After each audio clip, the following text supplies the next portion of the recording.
Good morning, ladies and gentlemen, and welcome to the final day of finals and semifinals for Men's of World Cup #1 here at the Ambush feature. It is a beautiful sunny day, sitting at nice and good for the rest of the world out here, around 25 degrees Celsius. Sunny, so make sure if those that are here that they are putting their sunblock on. It is going to be toasty. I'm joined here with McKinley Kate. Hi. And we're going to start off by just listing off the semifinals Heat 1. So this will be the men's semifinals. They will have 2 runs. A single run will count, and they will be cutting from 10 to 5 for the finals later today. So in Heat 1, we're going to be seeing Visa Rakola of Finland, Harry Price of Great Britain, Stephen Wright of the United States, Tomas Saplitsky of Poland, Gavin Barker of Great Britain. In Heat number 2, we will see David McClure of Ireland, Robert Crow of Great Britain, Dane Jackson of the United States, and Nick Troutman of Canada, and Mason Hargrove of the United States. A couple little things we'd like to say before we get started is thanks to Uptown Columbus. And Columbus is the second largest city in Georgia behind Atlanta with 206,000 residents. The Chattahoochee River before us spans from North Atlanta down to the Gulf of Mexico. For 150 years, the river here had 2 hydrodams powering several textile mills. After the last mill closed in 2000, the civic leaders, along with the Corps of Engineers, had a vision to restore the river's natural beauty. Uptown acquired the defunct dams, and 10 years later, and with the work of McLaughlin Merrick, the dams were removed and the river was redesigned with a centerpiece of the wave shaper. Uptown Columbus, which focuses on making Uptown inviting, livable, prosperous, and perpetually active. A couple other sponsors include W.C. Bradley Co., the inventors of the Charbroiled Grill and the Tiki Brand torches. It's pretty cool stuff there. We've also got Georgia Power, which just upstream of us, there's a huge dam, and they've been providing all the water we need for this event and for the World Cup #2 later this week. Huge thanks to them. Synovus Bank, they've been here for generations, and they like to call themselves the Bank of Here. Also, TSY Total Systems, they were the ones who pioneered the magnetic credit card strip. So these are just a couple of our awesome sponsors here, and I'd like to thank all of them.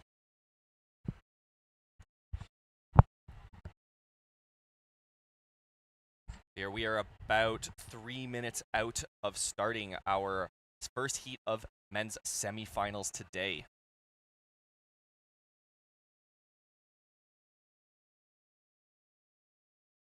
And we've seen some pretty impressive rides from all of these guys over the last couple days. I don't know, do you have any predictions on some expectations? What do you think? Who do you got some ideas? What do you think the cut's going to be for that single ride score? I think the cut's going to be around 1,000, a little over 1,000. But we'll see what these guys have for us.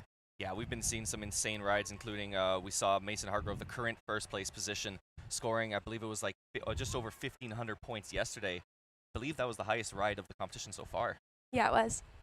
Yeah, we're excited to see what they've got. We've been watching a couple of them practicing out here earlier this morning, showing off a couple new tricks that seems they might be adding to their sequence. We saw a couple wave monkeys, which is a trophy 3, and basically to do that you need to push a aerial blunt, land it on a crossbow stroke, and turn it around into a phonics monkey with an air loop. It is a very, very complicated trick to pull off, but we've been watching a couple of them practicing it a little bit this morning, so hopefully we'll see a couple of them during the competition. We're just about 3 minutes out.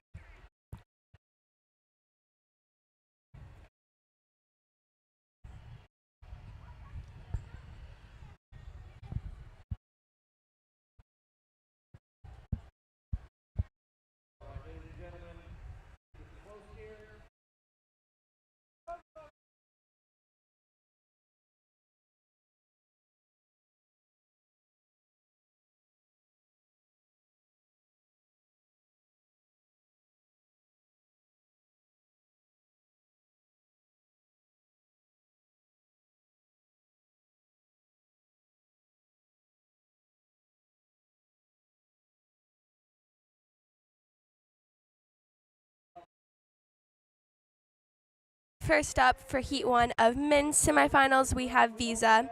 Visa got 13th last at Worlds, so I'm really excited to see what he has for us. Waiting for the thumbs up from the judge. We have about 2 minutes till this event starts.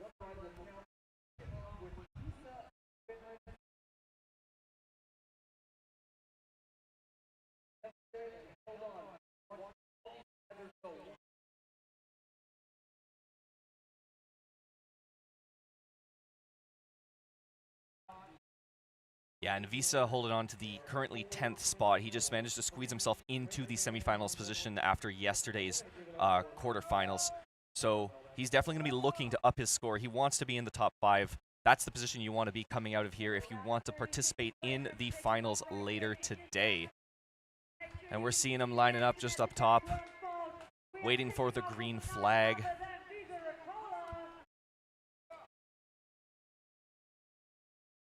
And you can just imagine the pressure these guys are feeling. They want to bump themselves down from the bottom 5 to the top 5 in this, and they already know what the top 5 are capable of doing. So at this point, it's 50% mind game, 50% skill, and here we see him coming in. Okay, we have Visa dropping in first stride. We have Visa coming in, dropping straight into ambush wave, going in for a beautiful air screw, surfing it around, going in for an air screw the other direction, still maintaining the feature, going in for a nice Pan Am, going in straight for a back blunt, not wasting any time, going in for a back Pan Am the other direction, going in for a nice clean blunt McNasty possibly. Trying to get all the tricks to make sure he has a secure spot in finals today. Going in for a blunt McNasty the other direction and still maintaining the feature. Then going in for a big air loop. Going in straight for a Space Godzilla right on the buzzer, but just catching a flush. Nice first ride for Visa. Yeah, he's gonna be pretty happy with that. We're gonna have to see if they score that Space Godzilla at the end. He did initiate it before the buzzer, but it looked like he took the risky move of not attempting to push his way back into the feature at the end. According to the judges, they're looking for your downstream momentum to stop almost completely for it to count. So we'll have to wait and see what the score says on that. But right now it's looking like it's going to be a great first run score for Visa. And here we're seeing a slow motion replay, the incredibly nice, clean, blunt McNasty. And that Pan Am he did earlier, it almost looked like he wasn't even trying to go for that much angle, but he managed to pull it around. It was really impressive. That was really impressive. Everyone's trying to step up their game so they can get a secure spot in finals later this evening.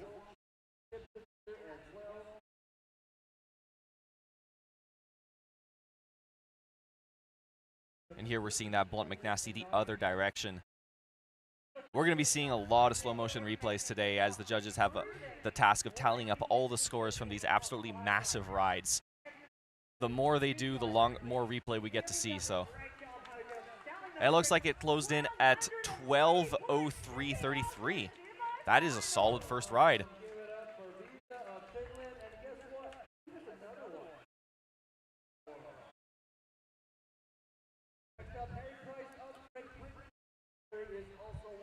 Next up here, we see him coming down. He got the green flag, is Harry Price of Great Britain. He is a bronze medalist at the 2021 World Championships. And he's going to want to show us exactly what he can do here at Ambush Wave. Starting it off with an entry move, going into the backstab. Next up, he's got a air screw. Probably going to look to do the air screw the other direction. There it is, just retaining the feature on that. Using that shoulder to get himself back up, going right for the hole move, the loop. We're going to see a lot of mix between hole tricks and wave tricks here. As you saw right there is a blunt McNasty, unfortunately flushing off that surfer's left shoulder. Definitely seems like he's going to call it, probably save some energy. He's still got another ride left that he's going to need to show us what he can do. He's going to want to save that energy, go into his next ride, fully ready, fully prepped, as if that first one never existed.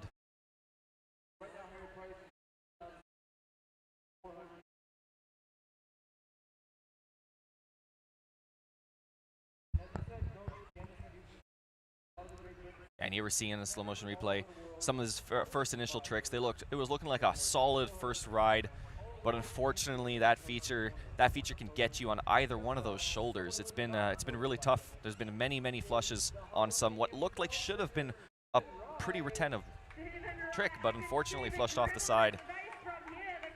Next up, we have Stephen Wright from the United States of America, 6-time USA National Freestyle Champion. We're excited to see Steve throw down for us as he drops in for his first ride. Coming in, going straight for a nice clean blunt, going in for a Pan Am right off the back, surfing around, getting set up again, going for his next trick, going in for a back blunt the other direction. Moving around, going in for a nice blunt McNasty and still maintaining the feature. Looking like he's going to go for another trick, going in for a nice back blunt. Coming around, going in for a nice, clean, beautiful loop. Going in straight for maybe a Space Godzilla, but not quite getting his bow up. Going in for a McNasty, straight off the bat. Going in for a back Pan Am to end his ride.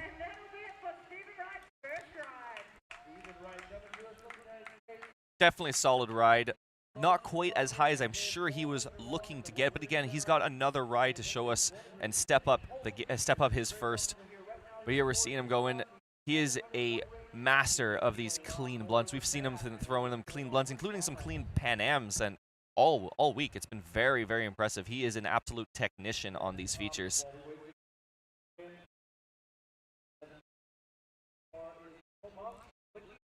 Steven likes to spend a lot of time here in the winter, staying at the wintering grounds. He's the mayor of the wintering grounds. I believe we're actually be seeing him featured in a film about the wintering grounds. This is going to be showing us that at the facility later today. Yeah, we're so excited to show.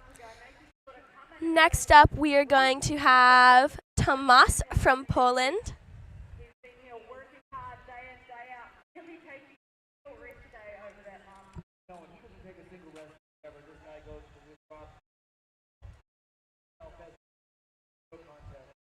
And Tomas is an exceptionally experienced paddler, especially at these World Cups. He's gotten multiple gold medals, including at the 2018 Sort World Cups and the 2016 San Juan World Cups, including topping it this year with a second place at the 2022 Nottingham World Championships. So this guy's got a lot of experience. He's going to be wanting to put down a ton of points. I was talking to him earlier. He is extremely focused, extremely centered on the tricks, his ride, what he wants to do, and all the tricks he wants to pull off. Looks like Stephen Wright's final score is sitting at 985. Pretty solid for his first ride. Here we're seeing Tomas as he drops in. Got green flag from the judges. He's rocking that ultralight G-Power paddle. And look at that, it's super focused. He's in the zone, not in his head. He's ready to go. He's ready to show us what he's got. He's ready to show the world what he's got. Looking like he's lining up for some form of entry, going for the entry McNasty. That is an entry 3 move, the largest entry trick you can do. There is a beautiful clean loop, plugging in, starting off with those wave hole tricks, doing the Space Godzilla both directions. Very nice. Split wheel. I believe that we haven't seen split wheel here yet. Transitioning into the wave tricks with a air screw one direction. Probably going to go for the air screw the other direction. Yes, there is the right one. He's really not wasting any time here, throwing right into the blunt McNasty. This is going to be an absolutely massive scoring move. Going the blunt McNasty the other direction. Manages to retain. He's still got 6 seconds on the clock. He's going for the Wave Monkey. Unfortunately flushes, doesn't quite get the rotation in the feature, but we're already at a 1288 and they're not done tallying this ride. I believe we were talking about the Wave Monkey earlier, and yeah, I don't know, we already expected a couple people to see it, but we've seen it already in the first heat, attempted once. Yeah, we're going to see how many times it's going to be thrown. It's a very difficult trick, so they're going to plan out their ride and go for it. Definitely.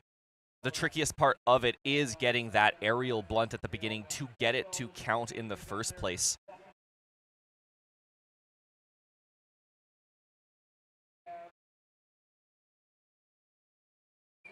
As we see, Tomas has gotten massive air on all his loops in Space Godzillas. One of the many people that have been getting so much air. So we like to mention air, clean, all these different terminologies that we add to tricks. What does that mean? So we have a trick. Each trick has a point value, but if you add an air bonus or a clean bonus, you get points added on already into the points of the trick. So everyone's going to add as many bonuses as they can to their trick so they can get more points up on the board. And those points really make a huge difference, especially when you can add some of these bonuses. You can combine some of these bonuses. You could throw a loop and then get a huge loop with massive air and add clean on top of that, and you turn a fairly mid-range scoring trick into one of the highest scoring tricks you can do in a feature. It can really change the game on how you score your tricks. And we're still waiting on the final score, but it is looking absolutely massive for his first ride.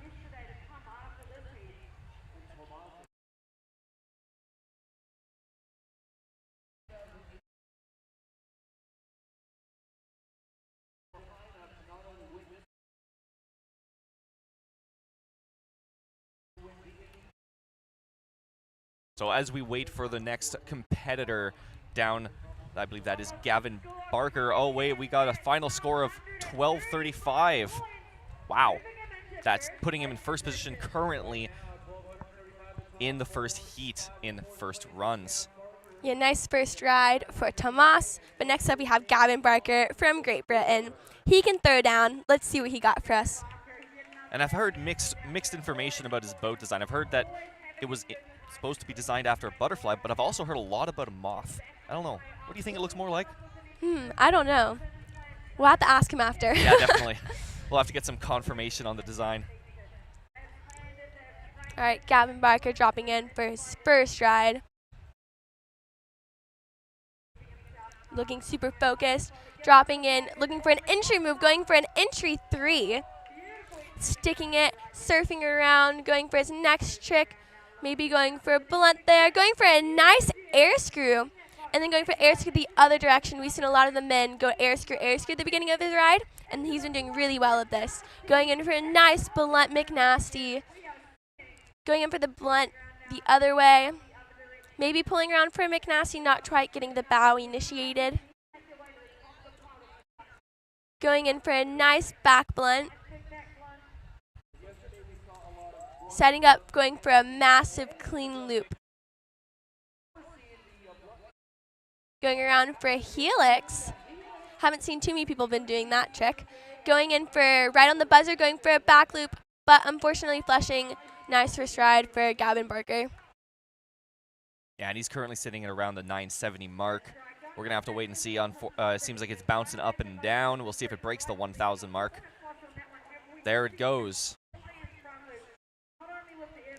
And I don't know, we were thinking of the cutoff being like just over the 1,000 mark, but with what we've seen so far in the first heat, yeah, it could even be higher. We could even be looking at a cutoff of maybe the 12 to 1,300 single rides.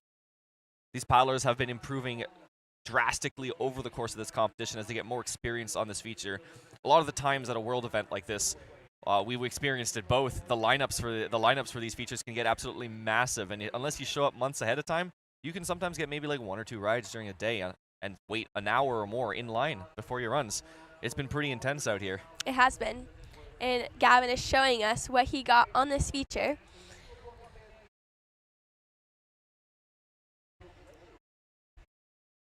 All right, I think Gavin is going to end up this heat for the next run for Visa. Going to start off his second and last ride.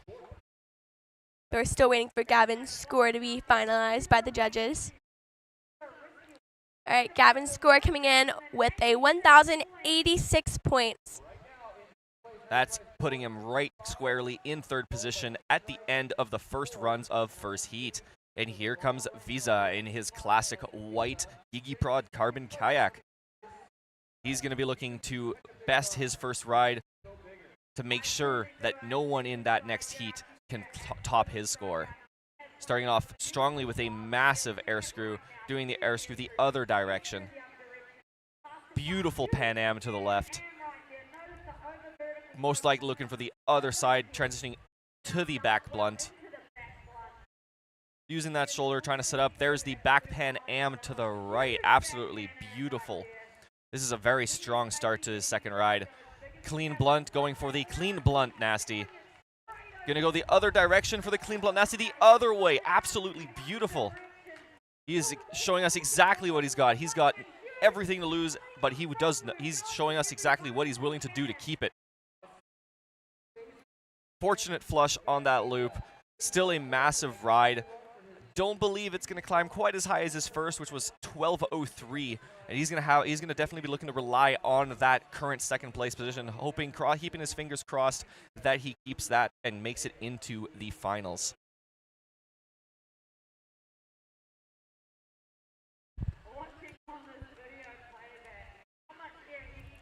Yeah, and there we just saw what might have been so far this morning the biggest, most aerial air screw that we've seen on this feature this morning. At least we've seen some pretty big ones throughout the week, though.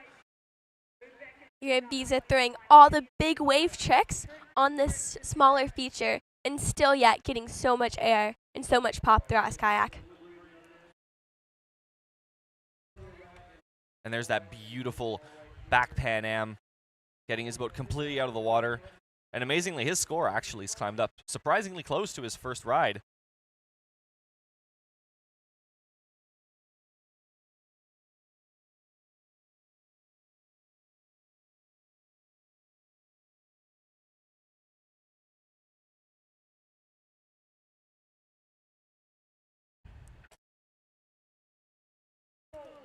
All right, it locks in at 1186.67. Not quite beating his first ride, so he's going to be relying on that one to bring himself into finals.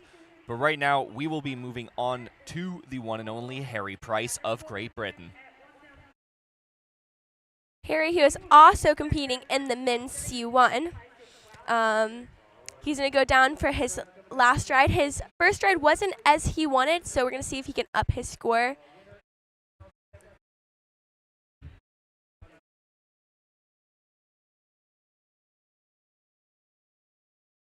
Harry Price, straight out of Great Britain, dropping in for his second run of semifinals. Dropping in straight for a nice wing over, going into a back blunt. Still maintaining the feature, going in for a nice air screw. Setting it up, going in for the air screw the other direction. Going in for a blunt, making nasty. Just flushing out of the feature. Trying to get straight back up on the surfer's right eddy. It is a bit boily there, so they are working as hard as they can to get back up. Yeah, that was a very unfortunate flush. He needs every second to count on this ride. Going in for a nice, massive front loop. Going in for a back blunt, but flushing out. I think that's his second and final run. Yeah, definitely not the performance I'm sure he was hoping for. Not quite hitting the level, reaching the levels that he did in the quarterfinals yesterday. Here we're seeing some of the replay. Again, a beautiful wing over into what was almost a really flushy backstab way up on that surfer's left shoulder.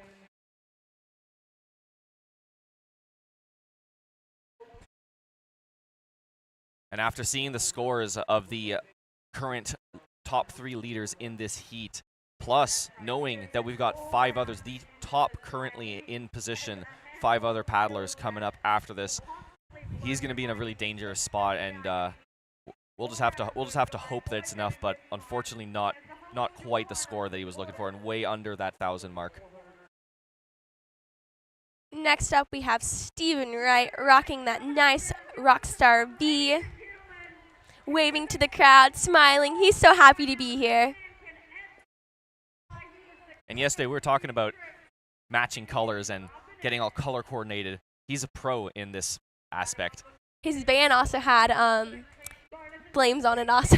Exactly, and if you see some of his other boats, including his squirt kayak, which you'll see potentially later, believe tomorrow will be the squirt competition. More matching flames. All right, he's starting off his ride pretty solid. Now he's seeing going into the blunt McNasty to the left. Setting up backwards for a back blunt, potentially enough angle for that back Pan Am. That's definitely a back blunt the other direction. Retaining at the top of the feature, looking for another pass, going for the loop. Unfortunately, not getting the bow under the water. Setting up for the McNasty, unfortunately flushing. He's going to take that ride with flying colors. Again, the sportsmanship we see from these paddlers at these events is absolutely incredible. It's you go as a paddler, you go, even some of the paddlers that are here for the first time, when it was the first time I competed, I showed up in the Eddy and it was so welcoming. It's one of the most welcoming sports I've ever participated in.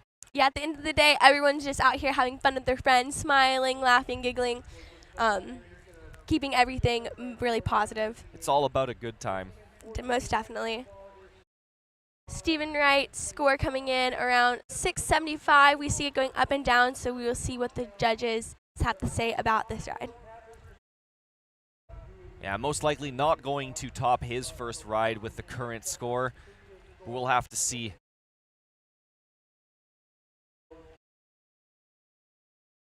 His score locking in at 675. He will be keeping his first run of 958, just under the 1,000 mark. We'll have to see if that cuts it.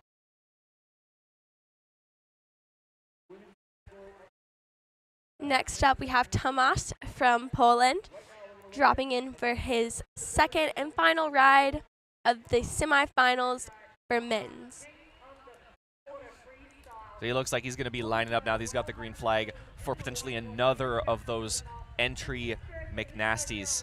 The thing with the entry move is you only start scoring points once you attain the feature. If you miss, that's it for your ride. Oh my! That is, I think, the biggest loop we have seen this whole week. Huge. Going for a massive Space Godzilla. He is unstoppable. Going in for the Space Godzilla the other direction. He's going big. He wants a spot in finals later this evening. Going in for a nice big air screw, pulling it around, surfing, trying to go for his big next trick. Going in for a air screw the other direction. That was absolutely incredible to start off that ride. Into a blunt McNasty. He is trying to get all the points up on the board, possibly going for the blunt McNasty the other direction, and just getting the blunt into a back blunt. Going into a phonics to end his ride and maintaining the feature. Nice ride from Tomas. Yeah, and it looks like based on the score, that phonics monkey would have been initiated just before the buzzer. That was incredible. I'm pretty sure I saw your jaw hit the floor on that one. Oh my gosh. Massive. That was crazy. Hopefully we see that. And there it is. He plugs in. Wow. I don't think his head actually touched the water, nor his paddle. No, he is so close to his first ride score here at 12:11 right now, bouncing around. That was incredible.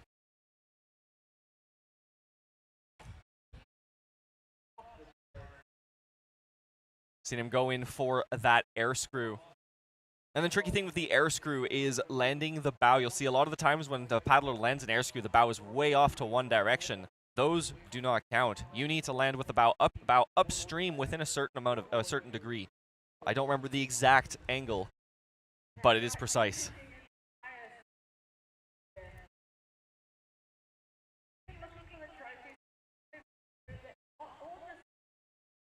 Yeah, and here we see the momentum of his ride unfortunately break a little in the end with that slightly deep blunt, but he managed to recover and throw down a couple extra points right at the end of his ride.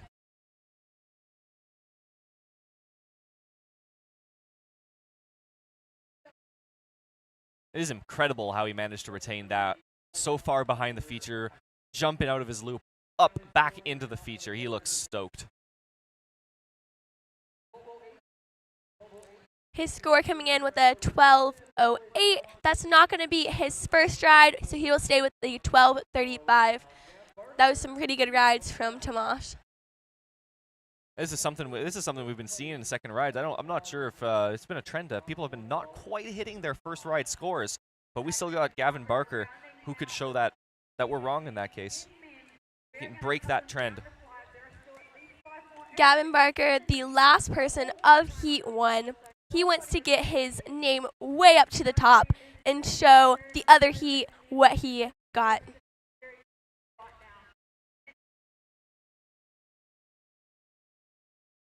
All right, he's lining up, looking nice, calm and collected. He knows what he has to do, and he's going to show us that he can right here. Going for the entry McNasty. Looking to set something up on that shoulder, going for the air screw, real snappy. Air screw the other direction, looked like it was starting off a little slow, but he managed to pull it around nicely.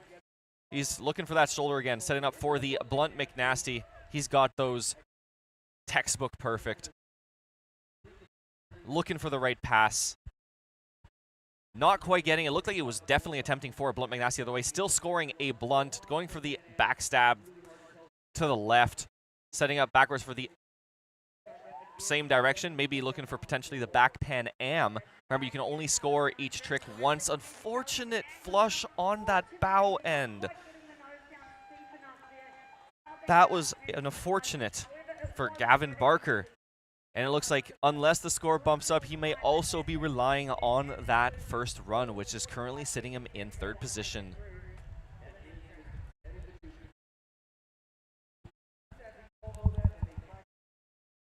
That was Gavin's last run for semifinals.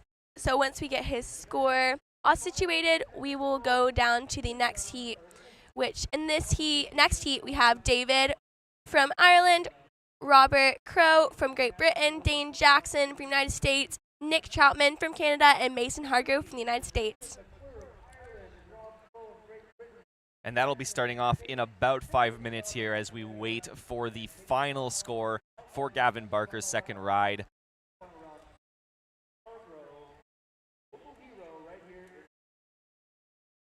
And there's that unfortunate flush. He plugged in for that loop, and unfortunately lost the balance on the bow. It shot him sideways and right out of the feature. It is one of those tricks that looks exceptionally easy to do and is in a lot of features. Probably one of the more common tricks, and there you see it lock in at 890. Sticking with his first ride of 1,086. But yeah, as I was saying, it's a trick you see a lot in a lot of small features and definitely much easier to do, but in this feature, it's completely different game when it comes to the loop. It is. Just because this feature is a wave hole, so it's not as steep as a hole, but not as flat as a wave. You'll see people throw down tons of different tricks like we were saying earlier. All right, so we got the next heat in the eddy, getting ready to go. They should be getting started in just about 3 minutes here. We'll see if we can pull up the current list, the current rankings by score. It has disappeared off of our screen, unfortunately.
We are about 2 minutes out for the next heat in semifinals for the men's K1. First up, we have David McClure from Ireland. Then we have Robert Crow from Great Britain. Next up, Dane Jackson from USA, Nick Chapman from Canada, and last but not least, Mason Hargrove from the United States of America. We would like to thank all the volunteers and ICF for helping this event be possible, and also Georgia Power for providing this amazing water. And currently, the top positions as it holds right now with the end of the first heat. In first place at the moment, we have Tomas of Poland with 12:35, Visa Rakola of Finland with 12:03, Gavin Barker of Great Britain with 10:86, Stephen Wright of the United States with 9:58, and Harry Price of Great Britain with a 4:65, wrapping up the current top 5 after heat number 1. We're going to have to see what this next heat has in store for us, but having seen some of the scores they've pulled off, I'm expecting them to do pretty damn well here.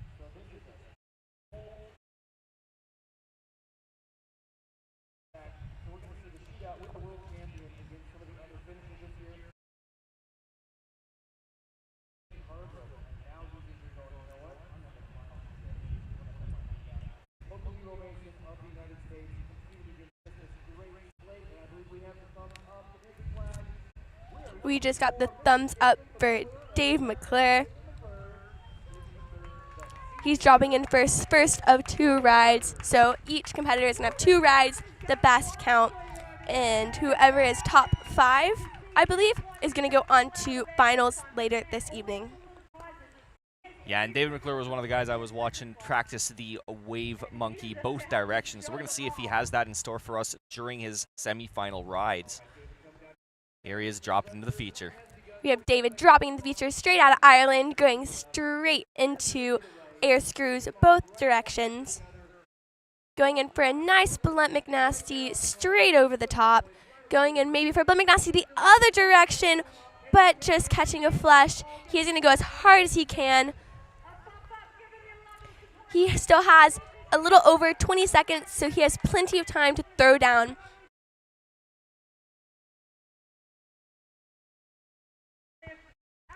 Going in for the blunt McNasty that he flushed on, and now retaining the feature. Going in for a nice big loop. Going in for the butt phonics as we were talking about, but flushing out of the back.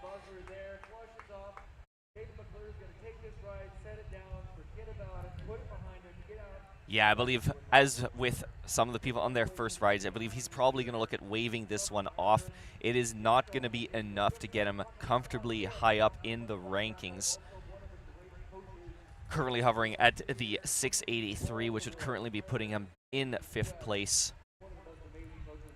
Either way, we unfortunately see Harry Price get bumped off the leaderboards.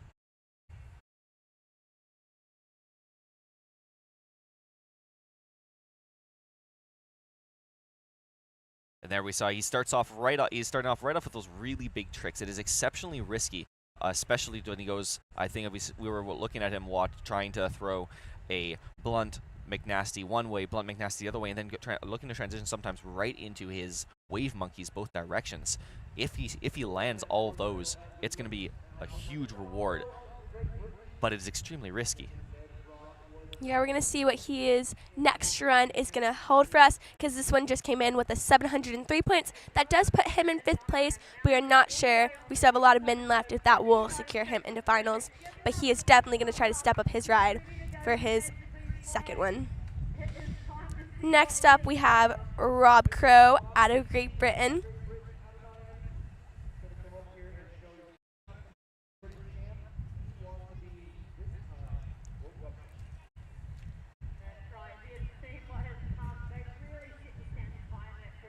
Rob Crow dropping in first run of semifinals, going in straight for the entry 3.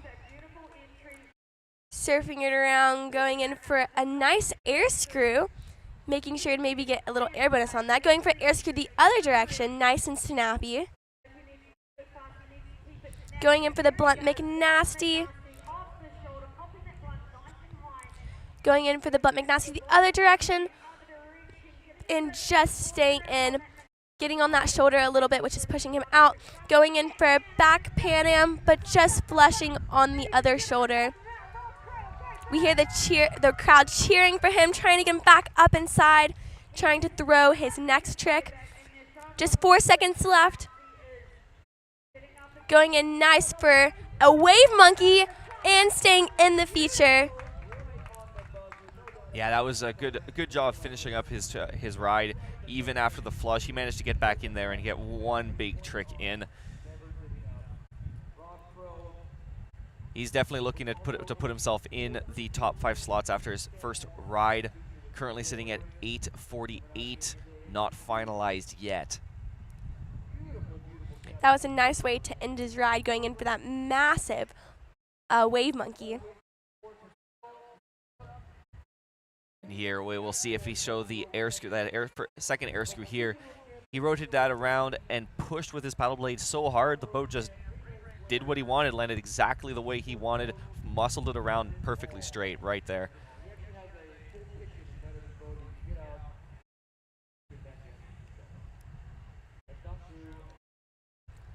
That was a huge blunt McNasty. Boat rotated a little bit off, corked out in the air, but it still follows the definition, so they still counted it. Rob Crow's ride coming in with a 9:03, which will put him, I think, into fifth place. I believe so. I believe it puts him into 5th place after his first run. But now we have Dane Jackson, the one and only multiple-time world champion, and he's looking to put his name back up on that podium again this year. Starting off with air screw both direction, Pan Am to the left, going for the back Pan Am to the left. Absolutely huge. Blunt maybe Pan Am to the right there, going for the back blunt to the right. He is not giving this wave a break. He is going one move after the other, following it up with a loop. Looking for that nice big pass here, maybe for a blunt McNasty, absolutely textbook.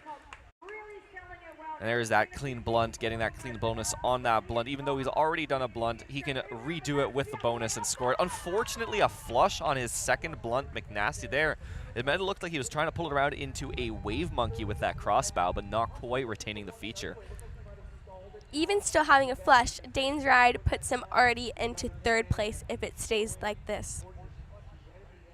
And here we're seeing right off the bat, starting off with those air screws. We're seeing a lot of the guys start off with the air screws. I personally thought it was a very difficult trick here, but I guess I'm wrong. Beautiful back Pan Am. Setting it up into that front Pan Am the other direction. From that angle, it definitely looked more like a Pan Am than it did from the side angle. Huge scoring trick there. Not a huge, but definitely a nice loop. And here he is really looking for that beautiful pass there, which brought him perfectly for his first textbook blunt McNasty, getting the nice angle on the blunt, perfect rotation on the McNasty. And what looked like was going to be a phenomenal wave monkey at the end ended up just flushing. But already, this ride, once it settles in, will put him squarely in the top positions. And there, yeah, look, he goes for that crossbow to look to pull around, doesn't quite get the stern up and around onto the feature, ends up flushing on that surfer's left side. Score locking at 11:25 will put him, I believe that'll put him after run 1 in 3rd position.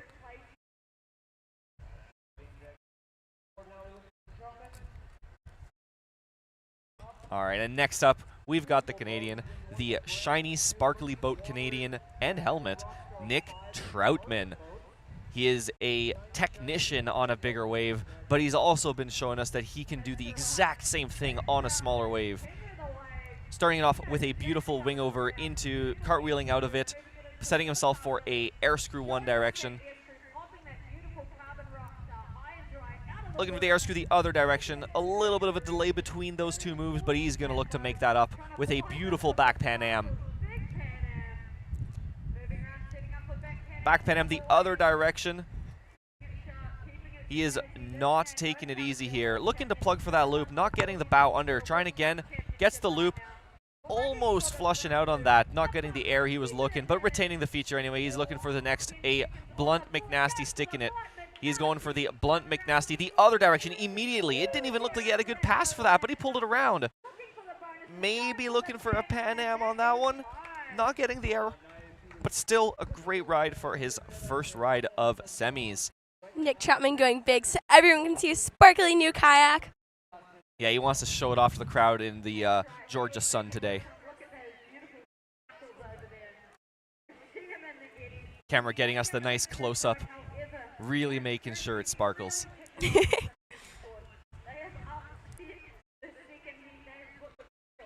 As we see Nick's nice wing over to start off his really good ride, going in for an air screw. Not wasting any time on this ride.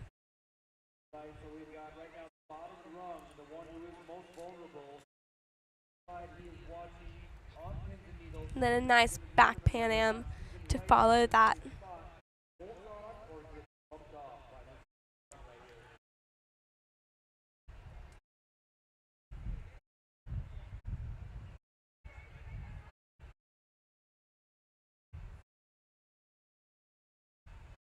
We are still waiting for Nick's ride from the judges. Currently looking like it'll put him somewhere in the top 5.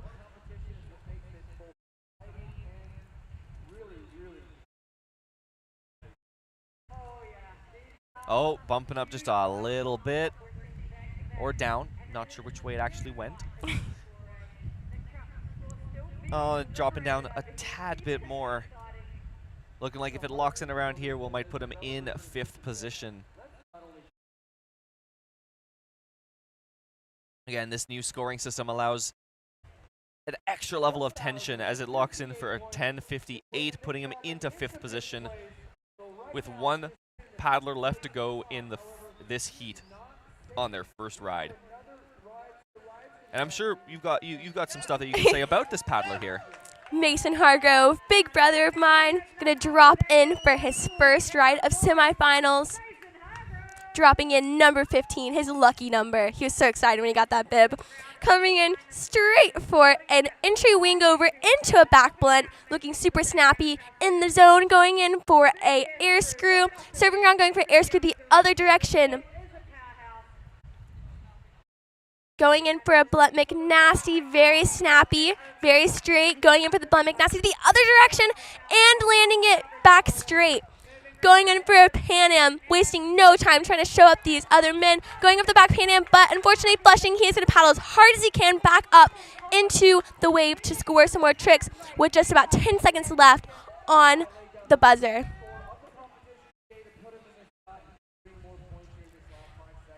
Coming in for an air screw or a Pan Am, going in straight for a back blunt, and that is it for Mason's first run of semifinals. Already looking like a pretty good first ride. Knowing him, though, he's going to want to best it on his second. He definitely can. We've seen him throw absolutely massive air today, or this week. And he started off right there with his signature on this feature, entry to back blunt. He's been getting those consistently since yesterday, and it's been adding a massive amount of points right off the bat because you're linking that entry into that back blunt right away. The score currently looking pretty good at 11:35 at the moment.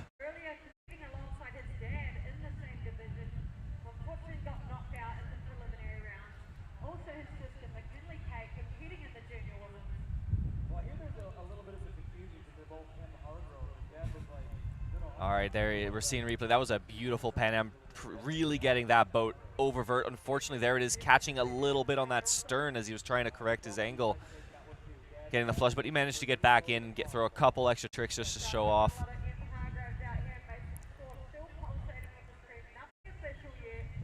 Currently looking and bouncing around at the 11:50-ish mark.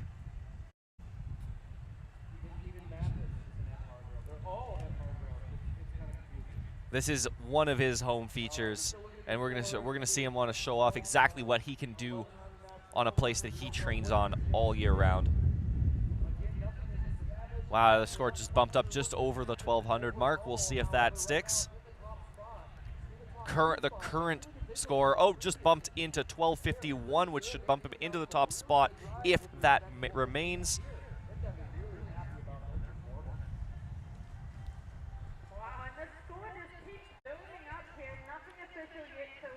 We're still waiting on the official call, but this is tense.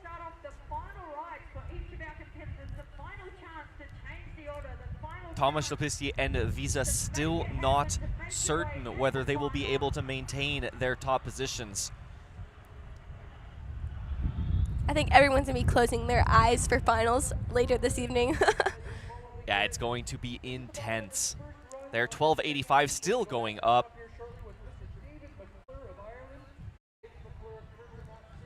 We've got the crowd here watching the live stream from the other side of the river. The way it's set up right now is the wave is closest to an island that's way off on the other side. Maybe I'd say a good like 200 to 300 meters across from us. They've got a live camera feeding a live image to the judges, to us, to you guys around the world, and that's how they're judging. So we don't quite get the same angle that you guys do on this screen. Still jumping around, went down a little bit to 1268. Still currently would be high enough to put him into the top spot. Once we know the final score, we'll be moving right back up to the top with David McClure. Orion Mason's ride finalizing with 1268, putting him in the first place spot. This, I believe, guarantees him a spot in finals. It does. We still have David, Rob, Dane, Nick, that can kick him off the first place spot. So let's see what these guys have in store for us.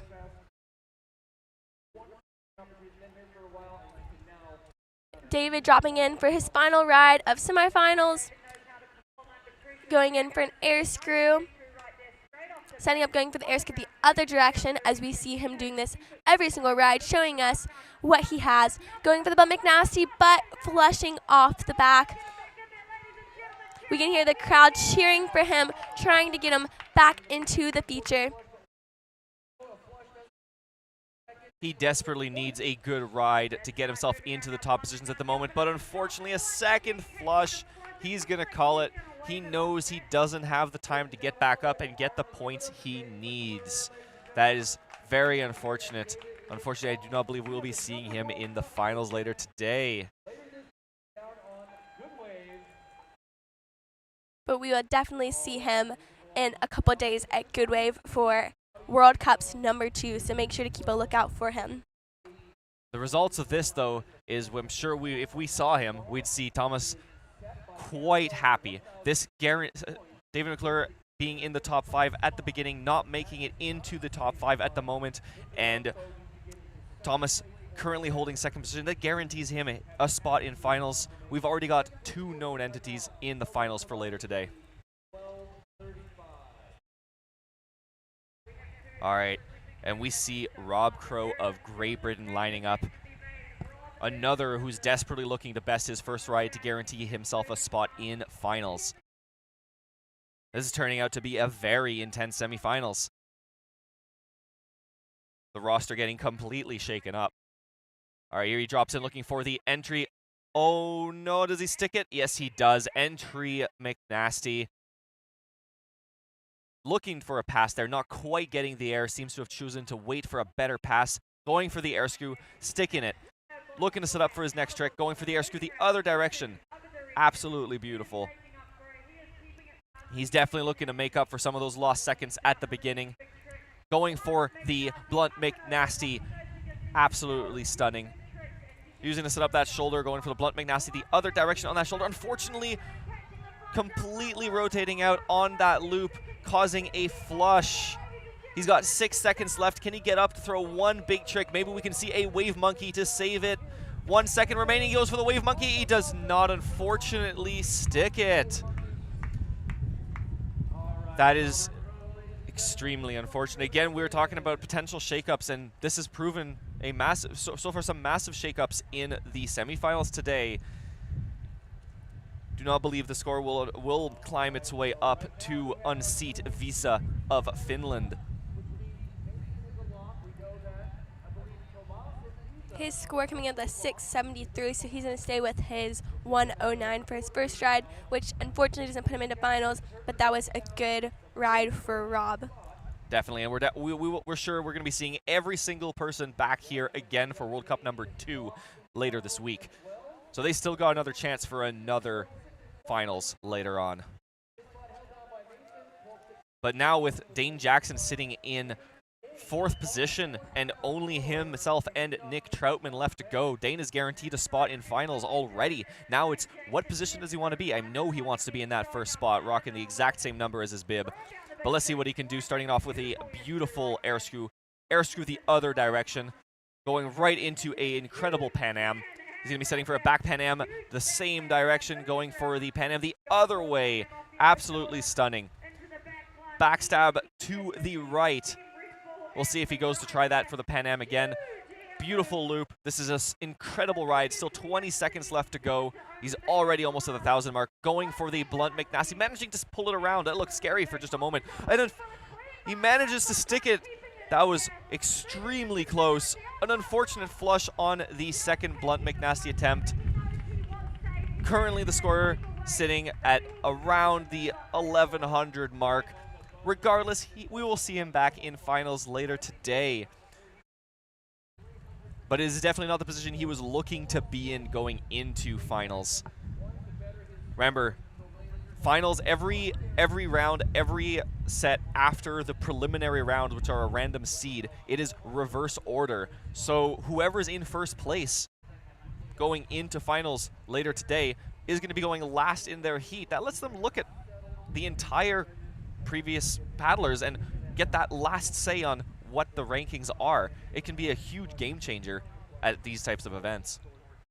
Oh, most definitely.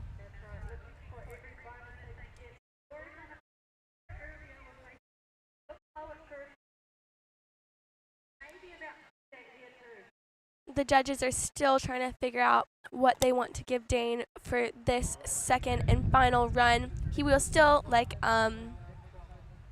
we will still see him tomorrow in finals, but he is wanting to up his score to make it into top 3. And as we wait, we can see sparkly boat Nick Troutman in the eddy, getting some tips from wife Emily Jackson.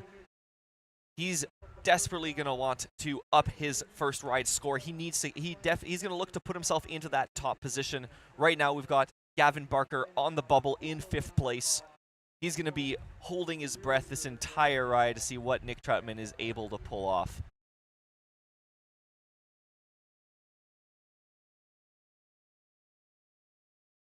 And we aren't even in finals yet, and it's already chair gripping.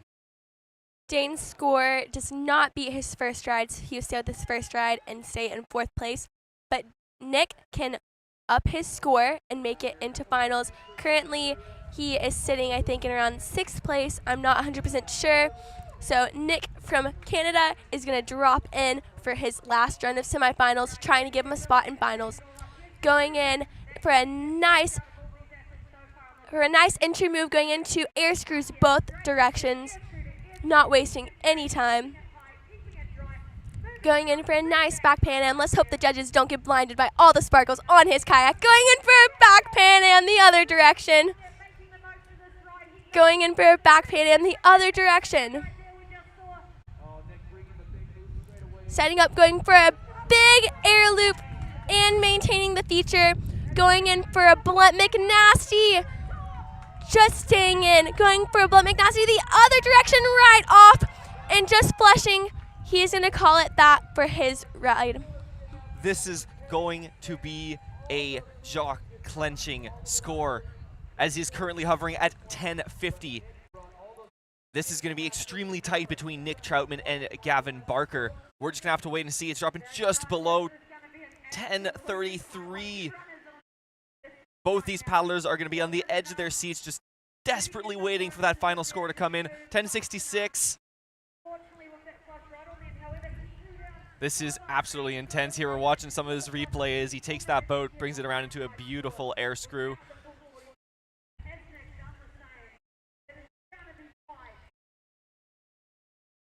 Back Pan Am, one of his signature moves on these features. It's still hovering at the 1066. He's going to want it to go up just an extra 20 points. That can be the difference between 2 spins. We have all the crowd up here on the other island, crowding around the screen, seeing who's going to make it to finals later this evening.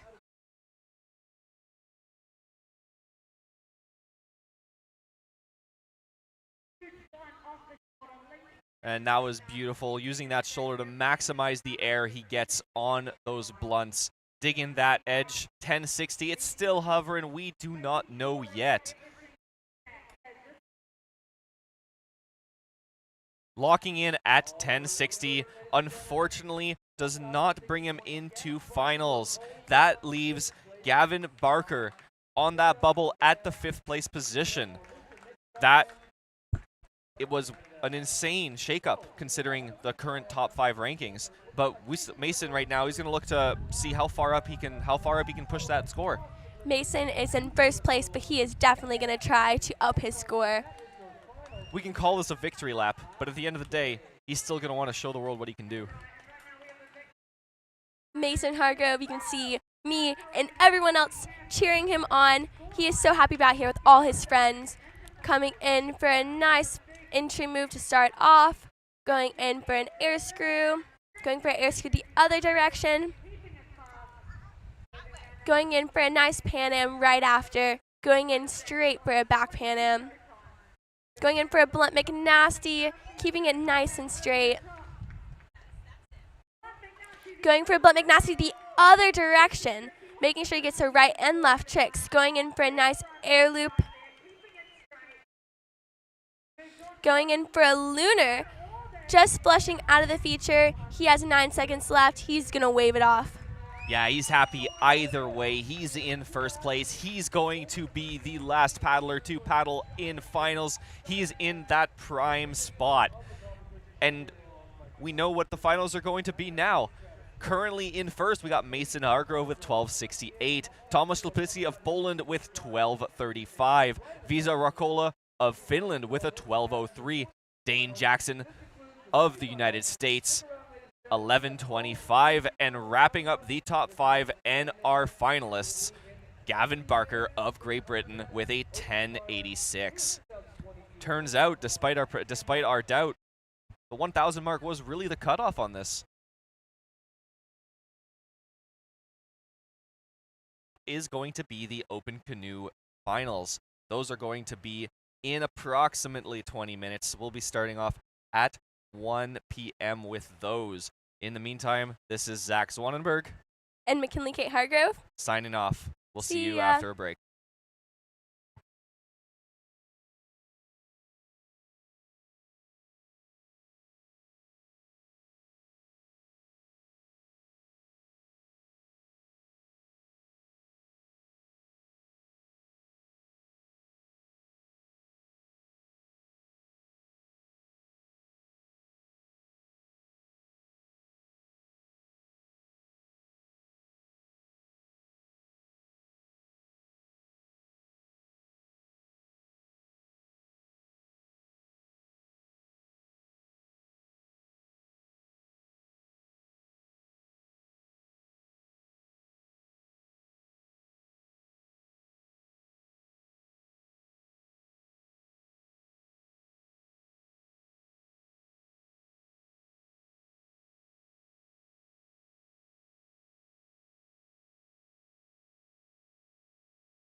Alrighty, everyone, we're getting back and ready for our OC1 finals. This is the 2022 ICF Canoe Freestyle World Cups held in Columbus, Georgia, and Phoenix City, Alabama. I am Mason Hargrove, joined by my little sister, Kate Hargrove.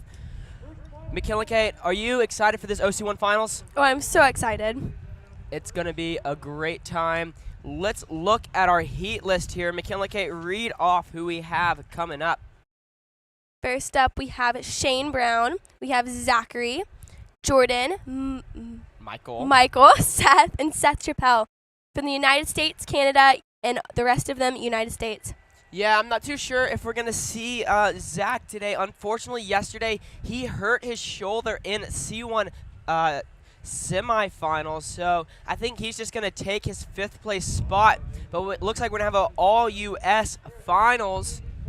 I think up first we're going to have a Shane Brown. He qualified 5th in the prelims. And then we're going to move into Jordan Poffenberger, right into Michael, and then rounding it out with Seth Chappelle. I mean, what tricks did we see in the semifinals, Kate? We saw some spins, shove-its. We saw one person go for a loop. So I'm really excited to see what the people are going to throw down for the Open Canoe finals. Yeah, this is a 3 rides, 1 counts format. So we are getting ready for Shane Brown. There he is, dropping in for his first ride. 45 seconds, 3 rides, 1 count. So this is go big or go home, starting with that nice spin on the right, shoving it around to the left. Kate, what else has he got for us? Going in for a nice shove-it the same way. Moving his paddle around. As he only has 1 paddle blade, he is going to try to maneuver his paddle around for each spin. But unfortunately, flushing, I think he is going to wave off this run as he has 2 others of 3. Yeah, there it is, 25 points, 28 points. The judges are still deliberating it up. Each of these tricks had a predetermined point value and a strict definition these athletes have to make to score these tricks. If you ever see a .33 like that, that means one judge gave it and another judge did not. 28.33 points for Shane's first ride of 3. That's a solid start, but knowing all these guys, they're going to need a little bit more than that just to get on top of the podium. This is our first medals we're going to be handing out today of a ton. We have OC1, C1 men, C1 women, K1 junior men, K1 junior women, and then we're going to move into senior men and women's finals. It's going to be a jam-packed day. Next up, Zach Zwanenberg from Canada. Again, he is just going to opt out for today because he got hurt in the C1 semifinals, so we're just going to let the time run.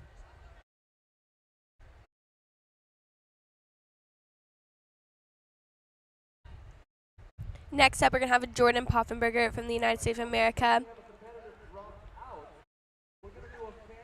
Yeah, Jordan has that Black Fly canoe prototype boat. He's got the thumbs up from the head judge, Danny O'Brien here. He's going to splash a few bits of water in his face. Oh, no, he's not. He's just going to go. He doesn't need to. He doesn't need to wipe himself up. He is wide awake. This beautiful Alabama, Georgia sun shining down on the beautiful Chattahoochee River. Some beautiful waters. We have Jordan dropping in for his first ride of 3. Going in straight for a blunt. Maybe going for the blunt McNasty. I'm not sure. Yeah, he didn't get the stern or the bow to initiate for that McNasty, but he goes for it again. Going for that McNasty, but just on the edge, trying to paddle up. But that boat is full of water. That thing is 40 liters full. That's the minimum capacity these boats have to hold to be able to be considered an OC1. I saw them over there at the boat check-in getting gallons of or buckets of water and pouring it in and proving to the judges that it can hold 40 liters of water. Jordan back in the wave. Jordan has about 4 seconds left, going in for a nice blunt. Going in for a back blunt on the buzzer, but not quite sticking the feature. Nice first ride for Jordan Poffenberger. Yeah, 30 points there for just the score sitting. There it is. Yeah, 30 points. Moves him to the top of the leaderboard. He is going to be happy with that, but there's still 2 other paddlers that can say something about that. We're moving straight in to Michael from the U.S.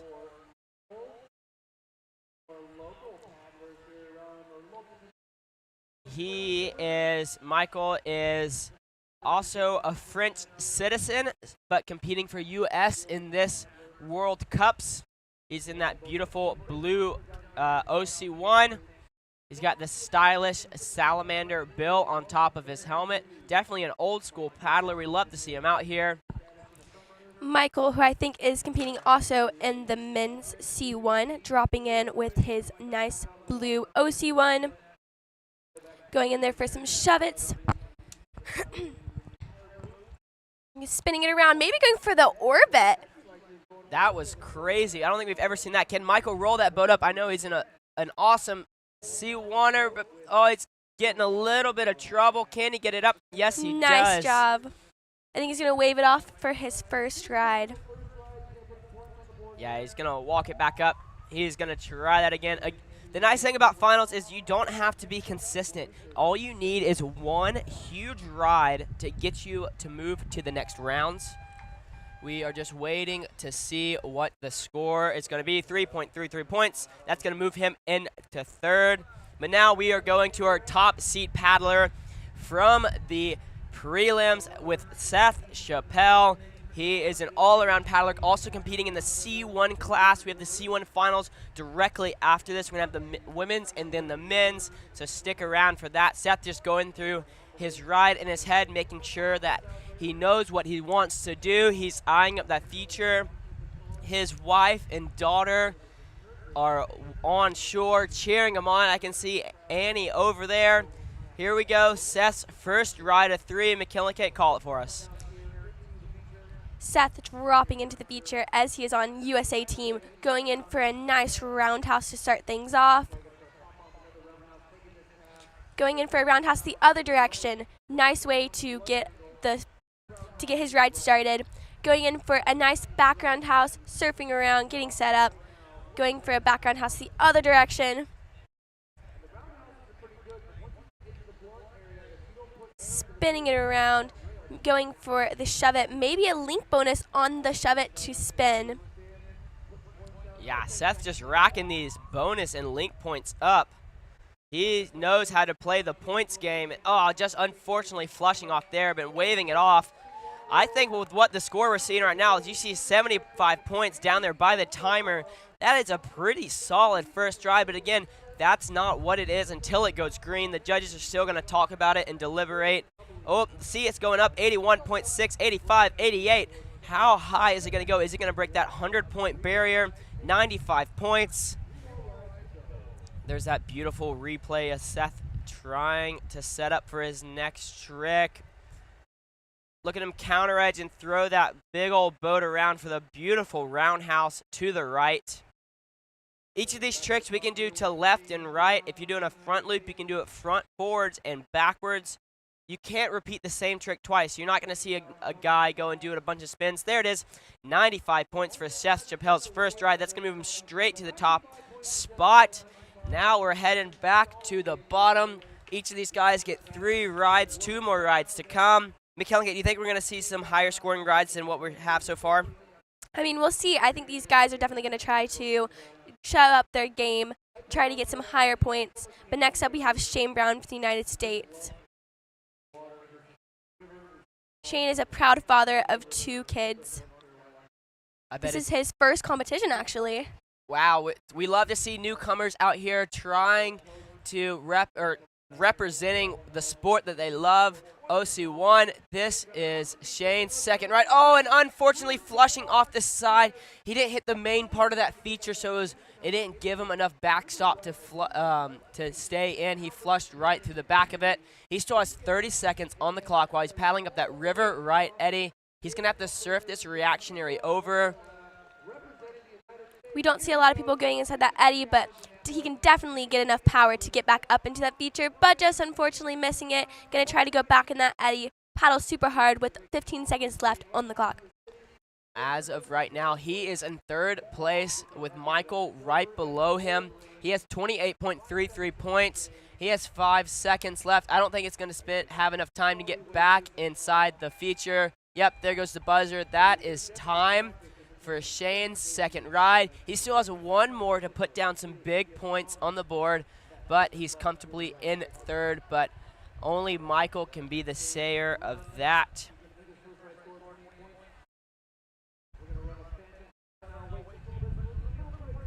There's a beautiful shot of ambush wave. Next up, we have the man himself, Jordan Poffenberger. Fun fact, Jordan was actually competing in C1 and OC1 in Nottingham, England, but he caught COVID and had to drop out of the competition. Unfortunately, he was in first place overall in C1, but just having to unfortunately sit it out due to ICF protocol. But he is back and ready to show us why he is one of the best, is the best C1er and OC1er in the world. He's won world championships in OC1. He's won world championships in C1. He is no stranger to competition. His dad, Nev Poffenberger, on the ICF committee. This is a full family affair. Jordan, one of the best all-around C1ers in the world. Let's see what he has for us. Jordan Poffenberger going in for his second ride of 3, trying to up his score. His current score is 30 points, but he wants to get up there. He wants to top Seth's score of 95 points. Going in there for a roundhouse, but unfortunately flushing. He's going to try to make his way up on that surfer's right eddy. Working super hard. That eddy is full of boils and whirlpools, so it is a bit hard to get up, but he is such a good paddler. He is going to get up there super fast. He still has 20 seconds on the clock. Yeah, I've definitely been in that eddy over there and flipped over many of times. And you just spin around in circles upside down. It's a boily eddy. You can see how the eddy line there, they just come together. It's split by that middle rock. Jordan's paddling behind right now, but he's back in the feature with 15 points. What can he do? Going for maybe the McNasty, catching the edge, but not getting the pop he wanted. It's hard to get that boat aerial when it's full of water. He is going to do one more trick, or he has one more ride to try and get to the top of the leaders board. We still have Seth. He has 15 points for his second ride. He's going to stick with this first ride score of 30 points. We are going to move into our next paddler. That is going to be Michael from the United States. He lives about 4 hours away. This guy's always a joy to watch. He did C1 as well yesterday. Also doing it in OC1. Here he goes for his second ride of this finals event. Starting off with a nice shove it, spinning it around, trying to get every point left and right. Spinning it around. He already set up has for his next trick. Yeah, he already has more points than he does on his first ride. Going in for a nice roundhouse, but unfortunately flushing. Yeah, we'll see what the judges give him on that one as he's struggling to roll again. These boats are so hard to roll when they are full of water. There he goes, getting that roll. He's at 11.67 right now. That's going to up his first ride score of 3.33. Yeah, his ride is going to finalize with 11.67 points, which is going to up his first ride. But then again, he still has one more ride to try to up his score. I think he's currently in 4th place.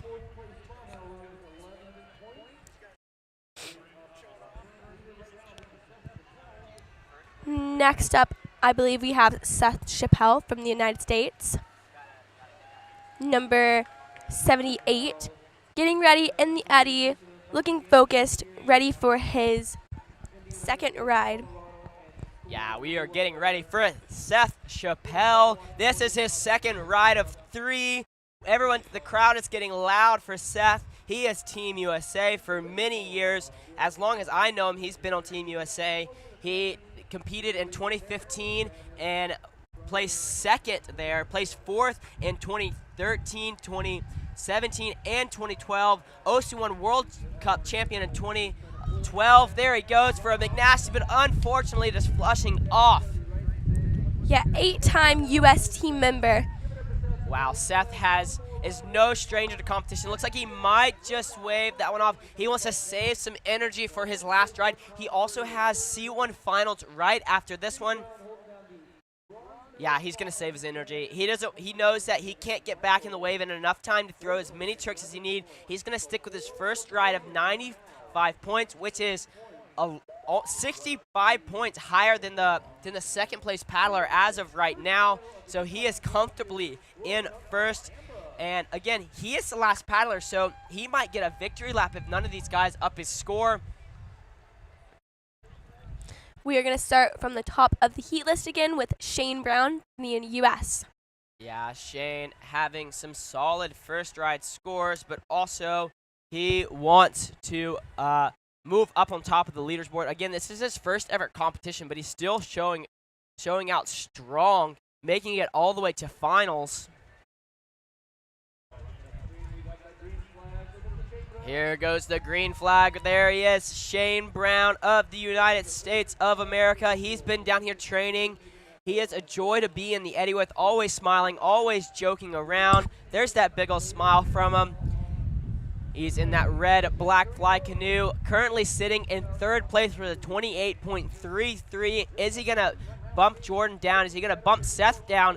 Only time will tell. McKinley, call it for us. Dropping in for his third and final run. He is stoked to be here. Coming in with a nice shove it. Spinning it around, but catching a flush. He is going to try to paddle up as hard as he can. Just catching on the whirlpool as we were talking about earlier, but rolls up. Very nice roll, Shane. Come on, you still have 22 seconds, buddy. Get back in there. Backing it up, pulling up on to the feature. What can he do with 12 seconds left? It's going to be around 8 seconds, 6 seconds when he gets back into the feature.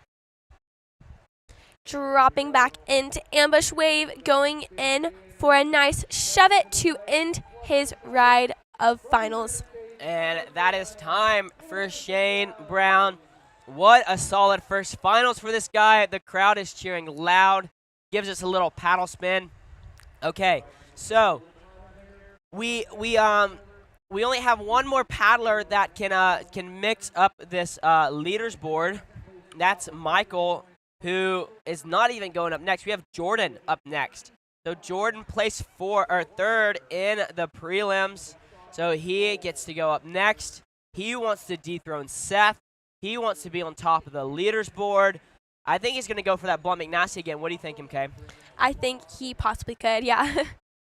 There he is, shaking all the nerves out. He designs boats for Liquid Logic and Blackfly, so he knows exactly how these boats are made and what they're meant to do. He has been paddling for probably longer than I've been alive. This guy is amazing. I bet his wife Chelsea is watching. We have Jordan Poffenberger coming in, representing the United States. Going in straight for the McNasty and maintaining the feature. We will see what the judges give him for that. Oh, going my in goodness. nice for a roundhouse. Spinning it around, getting set up. Going for a spin. Yeah, it's going to be up to the judges if he gets that one. And just unfortunately falling off. He has 41.67 as of right now. We got to wait to see if the judges are going to give him that McNasty. If they thought he pulled it up and over the top, there's 48.51 is still going up. So I think those judges are just deliberating on what he got and if the trick counted. Just 5 seconds on the clock. He's going to drop in, go in for a nice loop. But unfortunately flushing, that is it for Jordan Poffenberger's third and final ride. We will see what the judges are going to give him for that ride. Doing a nice little stern squirt there on the eddy. Style points. Full-on style points. Everyone out here is just having a blast. I mean, this is what we're meant to do out here, is just having a good time with our friends, smiling, and just, this is 45 seconds of thousands of hours that have been put. They're going to give him a 51.67. They did not count the McNasty. That is going to best his first ride score. There is the video on the McNasty, maybe not pulling that up and over the top. We are just announcers. We are not judging as of right now. So he is going to move. He's going to stay in that second place position. But this is the guy, the man that can mix up the whole leaderboard. Let's see what Michael has for us. Bib number 104. Michael dropping in with his nice blue boat, going for a shove it to start things off. Spinning it around, but catching an unfortunate flush. He's going to try to work his way up there as this is his last ride in finals. Come on, Michael, paddle up there. We know you're strong. You still have a ton of time to get back in there. You just need a few more. You need 2 more spins and a shove it to get on top of the podium.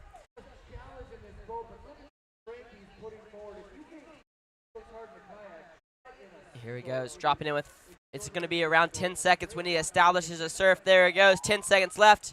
Going in for a shove it. Let's see if he can get his spins around. Going in for a nice textbook spin. And, oh, that is time.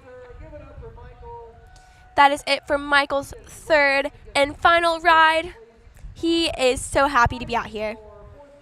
Yeah, he is going to remain in the 4th place. So we know who our medalists are, but we know who won. Seth Chappelle is going to get a victory lap. 1st place, Seth Chappelle. 2nd place, Jordan Poffenberger. 3rd, Shane Brown.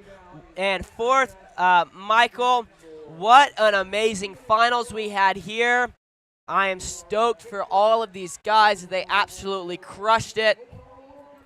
Here he goes. Seth Chappelle jumping in for his final ride. He knows he is on top, but he's going to try to break his score again. Starting off with a nice roundhouse. Getting things started, going in for a McNasty. Not quite pulling it around off the top, but that was a good try. I think he's going to wave off this ride. Nice job, Seth.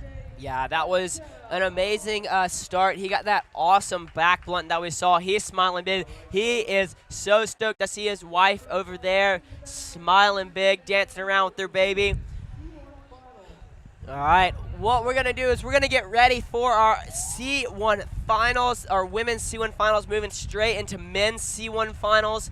I am stoked to watch this. We're going to have Jack Fantastic up, and then Sophie Gilfillan, then Audie Robertson-Shaw.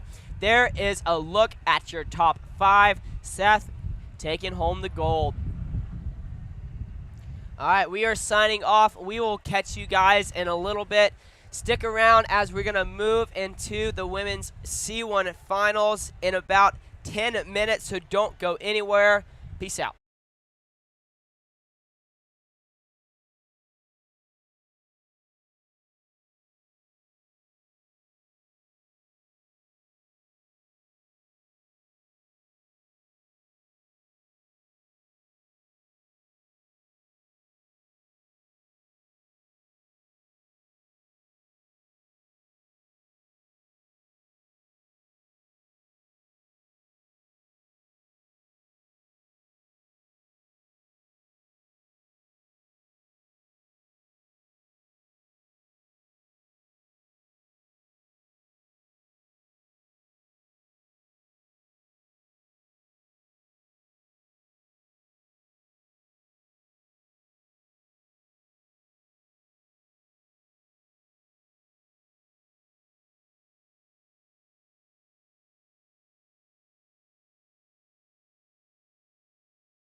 Alrighty, ladies and gentlemen at home watching the live stream, I am Hojo, joined by Luke Pomeroy. of Canada. We are going to bring to you now the women's C1 final. Should be getting underway here any minute. We're going to start 1:30 local time, and we have in this final 3 paddlers. We've got Jack Fantastic, Sophie Gilfillian, and Audie Robinson-Shaw. That's right. So Jack of Great Britain and Audie from Great Britain, joined by the sole Canadian who made it through to this round. We had 4 competitors, I believe, in qualifications. 3 of them came through to this final. We just got done watching the OC1 category where there was a U.S. sweep in the top 3. Now we're going to see if Great Britain can put 2 medals at the top of this board, or if Sophie is going to come take away the gold. What do you think? Well, I think it's going to be a great event. I've seen Sophie in C1. She was at Canadian Team Trials, and she can definitely throw down in the C1 category. Excellent. Yeah, and of course we're joined by the current reigning C1 champion, Audie Robinson-Shaw. She was the first official champion of this category, having been introduced technically, I believe, in 2021, but we skipped it and had to have it this year with the World Championships. But she is our reigning world champion, now trying to put a World Cup championship down. All right, now Jack Fantastic's got a pretty fascinating story. She is not the best of walkers. She's a disabled paddler, so we have to contend with some accessibility as we see her jump into the water. There you go, Jack on the wave, spinning around backwards for that shove it to the right. Looking for a big pass from the top, trying to get speed down the wave. Oh, it looks like she wants the front loop there, trying to plug in, maybe getting the other shove it, turn around backwards. Going for a roundhouse to the right, and unfortunately catching a little bubble there. Yeah, so she flushes. She's got plenty of time. You can see the clock there in the lower left-hand corner, 20 seconds left. She may just wave this off. It is a hard shot to get back up that middle eddy with 1 paddle blade. It's hard with 2 paddle blades, and then put 1 in the mix, and it's just a challenge. So Jack's probably going to wave the rest of this ride. 5 points on the board for her. And as we were saying, she is a disabled athlete, so we as a community are responsible for trying to make this sport as accessible as possible. So what we've done is we've worked with the organizers and tried to get her some assistance so she can get out of the boat, back up to the top, because most of these athletes are going to want to start from the top.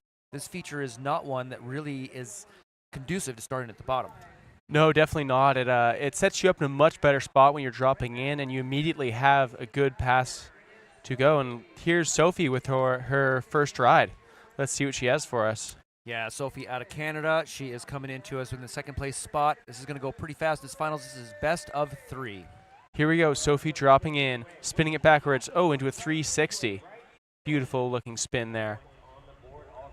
Oh, looking for a back blunt. Maybe cleaning it up. Unfortunately, catching a little bubble there. Couldn't bring that bow down very rapidly. And here we see now she's going to switch paddle blades to come up this feature. And instead of just doing all cross strokes, she might switch it up. And they'll even switch it up in the middle of the ride to go on left sides and right side moves. So Sophie's back. Still got 15 seconds left. Here's Sophie getting back into the feature, switching hands there. In this C1 class, they only have 1 paddle blade to work with as opposed to the 2 that you normally have in K1. Looking for that back blunt again, maybe getting back roundhouse, unfortunately catching another bubble there. She's got 2 more rides though, so we'll see what she can do. And it looks like one of the judges may have given her a back roundhouse on that. They do have the ability to stick before they flush where they can count it. It's all up to the judges on that flush line. And not only do they have only one paddle blade, there's another difference. Can you explain that to us, Luke? They're also sitting on their knees, as opposed to when in a normal kayak, your legs are out in front of you. Here, your knees and legs are right under you. That gives you a lot of leverage. So these tricks will go a lot snappier sometimes in K1, but with the 1 blade, it's really difficult, and sometimes you only have 1 blade to work with, or you can't brace on one side. So it can be a really challenging class, but definitely has its perks too. Absolutely. Oh, here we go. So our current reigning champion, Audie Robinson-Shaw, she's going to come down here now. We're going to see a pretty big, powerful routine from her. Here's Audie dropping into the wave. Spinning it around backwards, maybe looking for a back blunt off the start. Oh, looking for the McNasty. Beautiful McNasty by Audie. She's got some big tricks, both in K1. Oh, looking for the back Pan Am. That was incredible. Already a huge ride. Looking for the back blunt to the same way, maybe cleaning it up. Let's see what she has. Trying to get high up there. Looking for a loop by the looks of it. Already a big score with some really beautiful tricks by Audie. Oh, can't quite get that plug. Oh, unfortunate little flush. Oh, no, she's still on the wave. Spinning around backwards, maybe looking for the other McNasty. Maybe a shove it. We'll see what the judges have to say. And a beautiful loop on the buzzer. That's going to be a ride she's pretty happy with. There we go. It took her a while, and given the other scores, she's pretty confident about this ride. So instead of just bailing on the loop, she just kept at it, backed it up, finally got into that plug position to put the air under that boat. Loop with air, most likely. Air being when they actually get the entire boat out of the water. The paddler can still be in the water, but the air has to be underneath that boat as we watch here review her ride. Really nice start with this, just McNasty right off the bat. There's that back blast into the loop. Beautifully executed. She's going to be really happy as a first ride. That score is bouncing around, not quite final yet, but I can imagine she's going to be really happy with that. So women's C1 is a newer discipline, as we said. So there's not going to be a lot of women in this until a few years down the road when we get some of our juniors accustomed to the single blade paddle discipline. Just after this, we're going to go to the men's C1 in the same side. Finals here. They have 3 rides. We've got our first rides on the board almost. We got to wait for that score to submit by the judges. And 440. Wow, beautiful ride by Audie. That's a score she's definitely going to be very happy with. Absolutely. 2 more to go as well. All right, this is going to bring us back up to the talk with Jack. Fantastic. It's fun sometimes. You know, I go by a nickname. Other people go by nicknames. Jack, she's still kayaking after 2 broken hips this year. She's a sponsored kayaker. She's been at some previous Worlds Junior at Graz in 2013. And it says Oz at 2005. I'm not sure where that was. British Champs 2021, 2nd place. And first in the Ashan Extreme Race in 2018. I'm not sure where that is. I have seen her at the Utz Trophy last year as well. So Jack Fantastic can put down runs on big water, but today she's out here going to compete with us in freestyle. We're taking a look across the river to see where she might be. We're going to open up a little time. Now, generally speaking, there's 5 paddlers in the finals. Yeah, absolutely. And we only have 3 here, so the judges have the option, the paddlers have the option to basically run those other 2 paddlers as phantoms. So we'll put in 3 or 4 minutes per paddler, 2-3 minutes per paddler as a buffer. And that way the first paddler to go, in this case Jack, doesn't have to rush back around. Even without a disability, it's still pretty quick for most paddlers. So we're going to open up some time, get her back in the boat, get her settled for her next run. Yeah, absolutely. These athletes they're competing at a really high level. They want to have as much rest for each ride as they possibly can. These tricks take a lot of effort, and you really want to be snappy and well rested for each ride. Not the least of which, you're upside down for some of us. You have to hold your breath. Yeah, absolutely. So Jack chose this, though, because this sport can be done without having to effectively walk. It is very much an upper body sport. So long as you can keep yourself retained in the boat and control that boat, you don't have to be as ambulatory as you do, obviously, sports like basketball and things like that, unless you're in a chair. So this is wonderful that we can be accessible in that way for Jack. And her other hobby, she puts posting way too much on Facebook. Oh, classic. Don't we all? And she does climbing, but very badly. And we're going to see now as she gets set up for this next ride. Still taking a little bit of time here. We're going to give these paddlers all the time they need.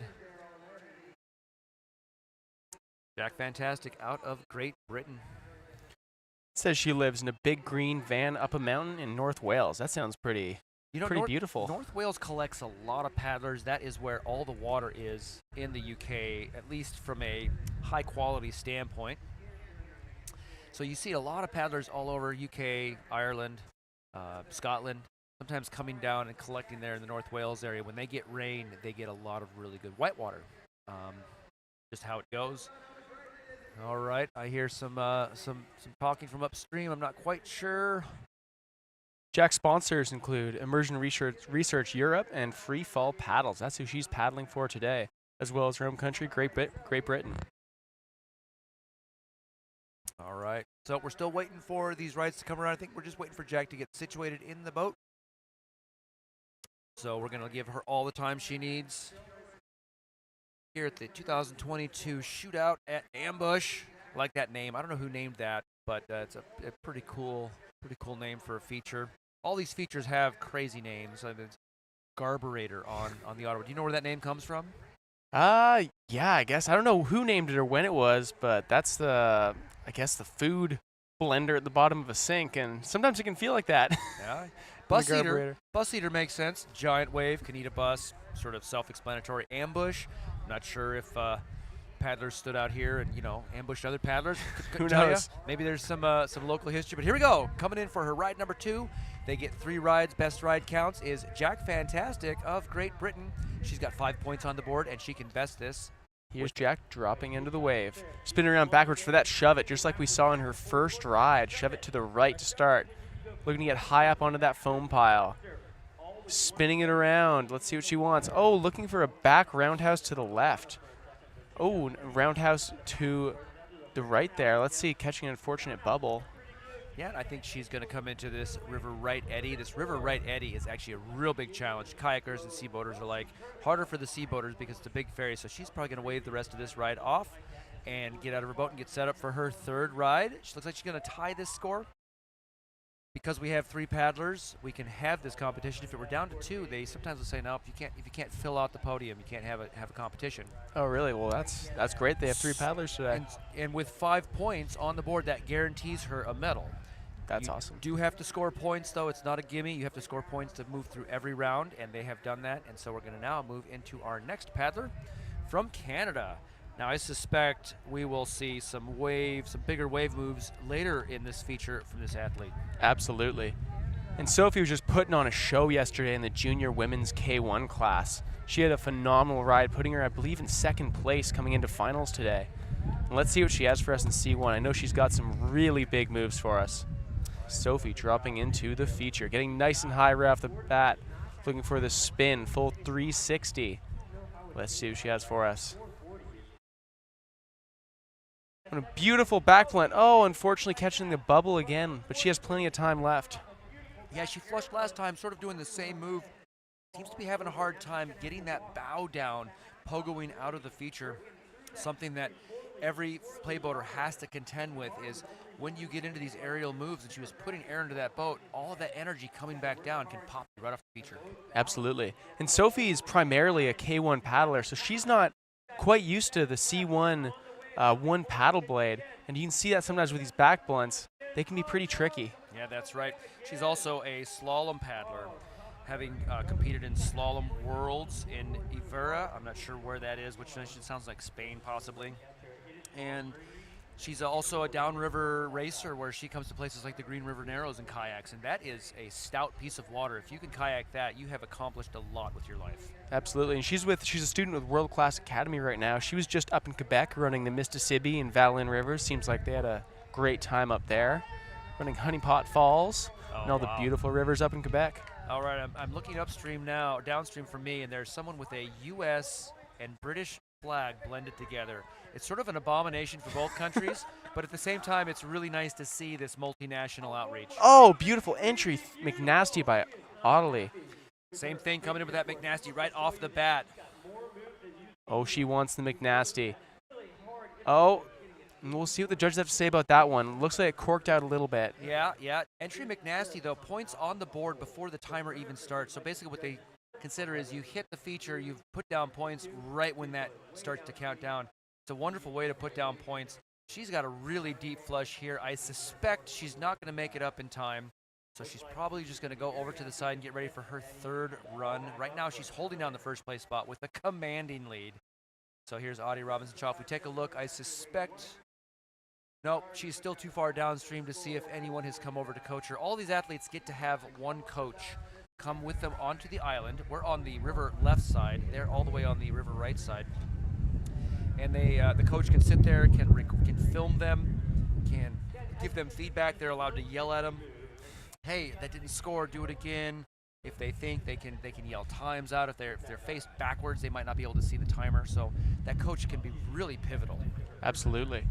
And Audie looked like she was coming in with I think it was a 62-point ride. Disappeared off our screen now. Looks like they gave her the entry 2 or entry 3. I think it's 30, 50, 90, so an entry 2 on that.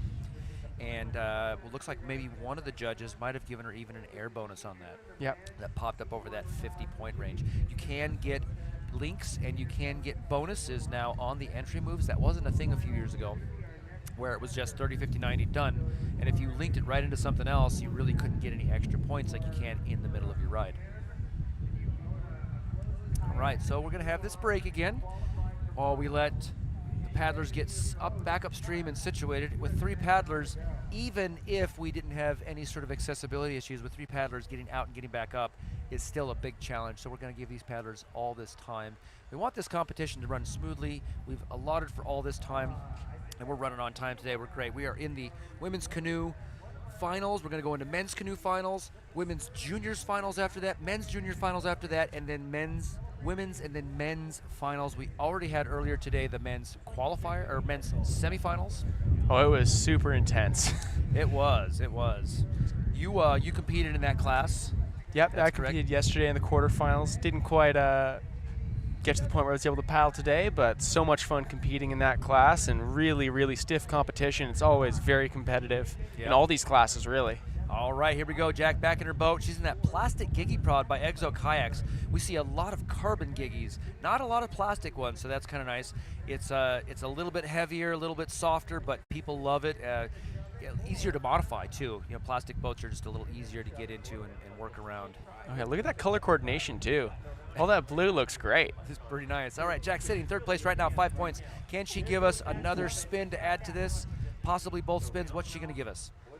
See, spinning it around for the full 360. There it is. Oh, looking for the blunt to the right. Maybe a little roundhouse. We'll see what the judges say. Looking for the shove it to the right. Racking up some points. Oh, beautiful roundhouse to the right there. Catching a bubble, but I think that could have been enough to stick there. I think the paddle twirl at least deserves some points. Absolutely. Yeah, she comes out. Now, they didn't give her the spin for some reason. I don't know why. I'm not sure what the rules are on that. Maybe she technically flushed off the feature and came back in. But she's going to stick her score with another 5 points as the timer expires. We're looking right now at our bronze medalist for the women's C1 category. So right now, UK is going to take another medal, or their first medal of this competition, the US having swept the first one. And now we're going to see if Canada and Great Britain can fight it out for that gold-silver spot. It's not a foregone conclusion, but it's looking pretty strong, like Great Britain's going to take a gold one off of this too. Yeah, Sophie's going to really need to pull out a massive ride for this. I think it's 440 is the score to beat. That's a huge ride in this C1 class. Yeah, it's real fun too. The C1 category, you know, a lot of people look at it and go, oh, well, you're just in a kayak. It's the same. And it's really not. You have a very different aspect of paddling. It harkens back to the origins of canoeing, where you have natives in these large dugout boats across many cultures, not just North America, and a single paddle blade. Of course, kayaking does have a history up in Greenland and in North America of the double paddle blades, hunting out on the sea. So they're distinctly different histories, even if the boats are essentially the same as they come out of the factory. Mm-hmm. See Sophie shortly. We know she wants to put up a bigger score. She wants to fight it out till the very end with Great Britain, Audie. That's true. And you say Sophie's World Class Academy. What can you tell us about that? Oh, World Class Academy is a traveling high school. I didn't get the privilege to do it personally, but I see lots of people. The whole World Class crew was on the Ottawa this summer a bunch, or this late summer, early fall, and they were all paddling a ton every day. I saw Sophie at Push Button and Garburator training a bunch and just having a great time paddling every day while doing their schoolwork. Nice. Yeah.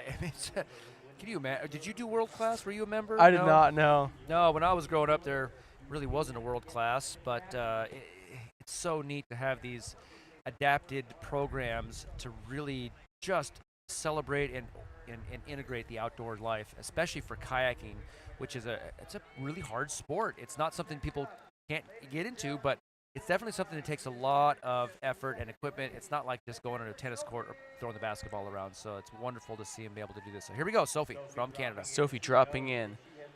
Let's see, spinning it around, hitting that 360 right off the bat, getting points on the board. I know she wants her back blunt this this ride. Let's see if she can pull it out. Maybe looking for a little shove it there. We'll see what the judges have to say. Here we go, lining it Getting up. backwards. Oh! Oh, unfortunate burble there.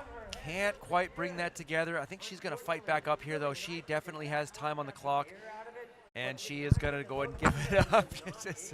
Yeah, so Sophie's been helping us out. Announce here, too. It's been great. So Sophie from Canada, this is her first World Cup here. She is going to go down to Good Wave later. I believe she's been practicing down there like everyone else. That is a much bigger feature. We'll see what she offers for us. But right now we have, coming up here, it's going to be a victory lap for Audie Robinson-Shaw. She is going to take top honors. This is what our medals are going to be, basically. It's going to be Audie in first, Sophie in second, Jack in third. But we're going to continue on this competition for that last ride as we watch Audie Robinson-Shaw try to best her score. Absolutely. I know Sophie's stoked to get the silver medal, but I also know she can get some high-flying tricks, and we'll see that later today. She paddles again in the junior women's class. That's right, and actually she's sitting pretty well in there. She came in second out of the qualifier, or out of the semifinals. She's got some big tricks. Now let's see. Audie Robinson-Shaw, she is throwing massive, massive maneuvers here, both in C1. Oh, beautiful entry 3. Entry McNasty. Spinning around backwards. She wants her McNasty. Throwing it around. We'll see what the judges have to say about that. It corked out a little bit coming around. Spinning backwards again into the back Pan Am. Wow, that was beautiful. These C1 vertical. These C1 back Pan Ams go so massive. Maybe another back Pan Am or a back blunt. We'll see what the judges have to say. But the leverage they have in these C1 boats really makes them throw so fast. Oh, and a beautiful air loop from Audie. Getting backwards again. Maybe she wants that McNasty. Oh, and beautiful execution coming through with the aerial McNasty. Yeah, looking really nice. She's already popped up over her score. Gets a flush right there. But that's it for Audie Robinson-Shaw. She is our gold medalist here in the 2022 World Cup. She was the world champion in K1, in C1, in squirt boat. She will be competing again as well in women's class coming up, where she is the favorite to win that as well. So Audie from UK. She also puts her favorite place as Montreal. What can you tell us about what she might like to surf there in Montreal? Oh, there's some wonderful waves in Montreal. I was there. She was there. Well, we were both there for Montreal Ovive. It's a big event in the middle of summer at the Lachine Rapids in Montreal, and there's all sorts of amazing waves in that section. It's a big paddle out, but those waves are incredible. There's Big Joe and Mavericks. At that event in particular, there's jet skis that drive you up for every ride. That's awesome. That's a big experience in itself. It's pretty fun. All right, well, there we go, ladies and gentlemen. There's your final gold medal goes to Audie Robinson-Shaw of Great Britain. Coach Den, #Supercoach at home, sure is watching. Den, we wish you were here. I'm sure you wish you were here. But it is how it is with these competitions stacked up this year. Second place goes to Canada's Sophie Gilfillan. How would you pronounce that? Sophie Gilfillan. Gilfillan, thank you very much, sir. And in third place from the Great Britain also, Jack Fantastic. So Great Britain pulling 2 medals out right now of this with 1 gold. Sophie bringing the silver. Great rides from everyone in this heat. All right, right now it is local time 1:52. We will begin back with the men's decked final at 2:10. So we have just about 15 minutes. So stick around. 15 minutes, we will bring you the men's C1 final here at 2022 World Cup 1 at Ambush.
Welcome back, everybody. We are just starting it off with the men's C1 finals.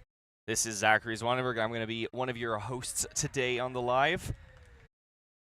All right, so first off here, we're seeing Harry Price drop it in, going for the entry. Unfortunately, not quite sticking it. He's going to have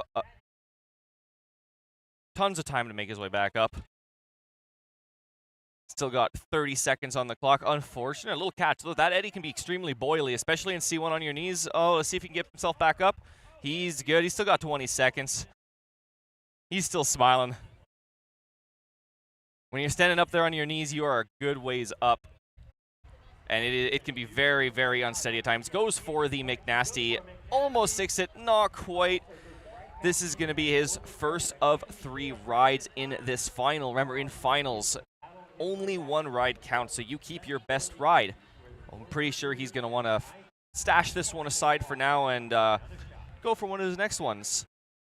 Yeah, definitely. He's got 2 more rides to go, so definitely a lot of opportunities to improve on that.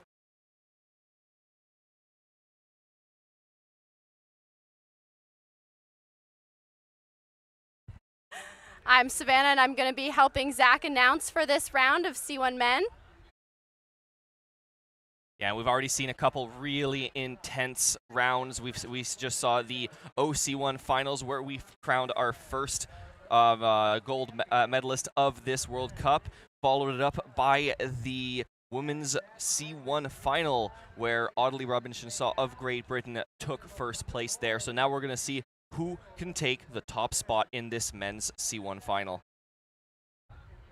Here next up, we've got Seth Chappelle coming in. He absolutely killed it in the OC1 final, taking the gold medal. He's going to look for a second gold medal here, I'm pretty sure. Yeah, definitely. He's setting up for a big back blunt there. Lots of verticality. We'll see what else he's got going on. He's going to plug for a nice big air loop. He brought that bow around real nice and snappy. That was picture perfect. Looks like he was trying to maybe go for McNasty, not quite getting the catch on the bow. Oh, there he goes for it. Manages to stick it. We'll see what the judges have to say about that. Beautiful McNasty. Looks like he's plugging for a space, but coming a bit straighter for a loop.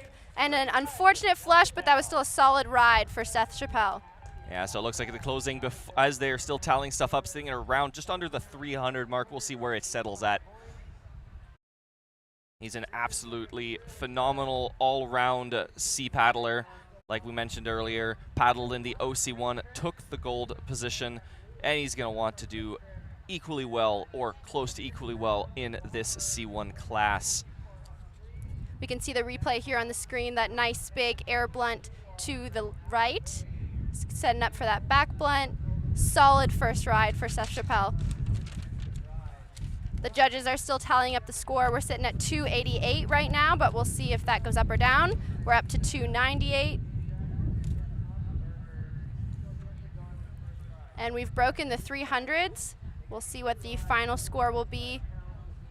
We can see the replay here setting up for that nice, beautiful air loop. Yeah, now we have to remember coming into this that Audie, our victor in the women's C1, managed to score an almost 500-point ride. Still dipping up and down. We're not quite sure where it's going to go. Yeah, we're between the high 200s and low 300s. It looks like it finalized at 285 for Seth Chappelle. Yeah, and that'll do it for his first of 3 rides today. And next up, we have the one and only Dane Jackson. Dane Jackson dropping onto the wave. He's an all-round paddler here. He's won world champion for C1 and K1, and I believe he won the green race as well. We'll see what Dane's got for us here, setting up for a nice big blunt to the right. Nice big back blunt. Solid start to the ride. He's not wasting any time as he's setting up for trick after trick. Nice big blunt to the left. Going for the backstab the other way here, setting up, looking to try to go for the back Pan Am. We'll see if he gets the angle on that bow. Going for the Pan Am the other direction there, also on the right. He was trying to spin up on that wave, looking to potentially set up the back Pan Am. He really wanted to sell it. I guess he probably didn't think he got it on that first one, so he's like, I'm going to go back and do it again. I want to sell it to the judges to make sure I get the points. There's a beautiful loop.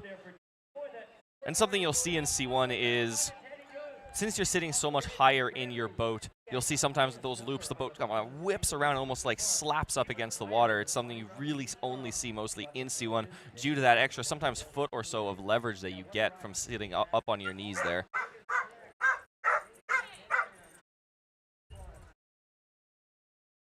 We can see the replay here, going for that nice big back blunt. The score right now is sitting at 6:35. We'll see what else the judges have to say as they deliberate. You can see it turning backwards. Dane thinking through his next tricks. Kept that nice and clean, the paddle way out of the water. This is a really interesting sport to watch. So much harder when you're sitting so much higher up, but like Zach said, some of the tricks come around so much snappier. Yeah, and as we saw with the first ride for Harry Price, being so far up can sometimes be really unstable when you hit those boils in the eddy, and often just tips you over. And since you're sitting so high, your center of gravity is much higher. It's topple over pretty often. Yeah, absolutely. And these boats are a lot scarier to paddle, I believe, especially if you are in the position that you have to swim. Are you strapped in there? Yeah, so a lot of us, we strap ourselves in with up to 1 and sometimes up to 3 different straps. So we'll put a seat belt on to keep ourselves sitting in the boat, and sometimes we'll also have 2 thigh straps, 1 on each thigh. Now, you do have to manage to prove that you can swim out of your boat before you can compete at one of these events for safety purposes. So everybody here has outfitting that they're more than capable of getting out of in a reasonable amount of time if they do flip, but it's still significantly harder. Wow, yeah, that's good to know. That really ups the ante for this sport. All right, looks like Dane's score settled in at 695, putting him in first at the moment. And next up, we are going to have Jordan Poffenberger rounding up this heat. Another paddler we saw in the OC1 class. He's going to come out here and show these C1ers what the OC1 crowd can do. Jordan dropping onto the wave, thinking about his first move. Going for the nice big clean blunt to the left, straight into a back roundhouse. He's thinking about his next move, establishing a good surf. Going for the nice clean blunt to the right. Starting off the surf solid. He's also not wasting any time. Unfortunate flush on that backstab there, but he's still got 24 seconds left on the clock, so we'll see if he can make his way up the eddy. He's got lots of time left to get back on the wave. He's back on the wave with 13 seconds to go. We'll see what else he's got to show for us. Goes for the air screw. Damn, that is a very difficult trick to pull off in a C1.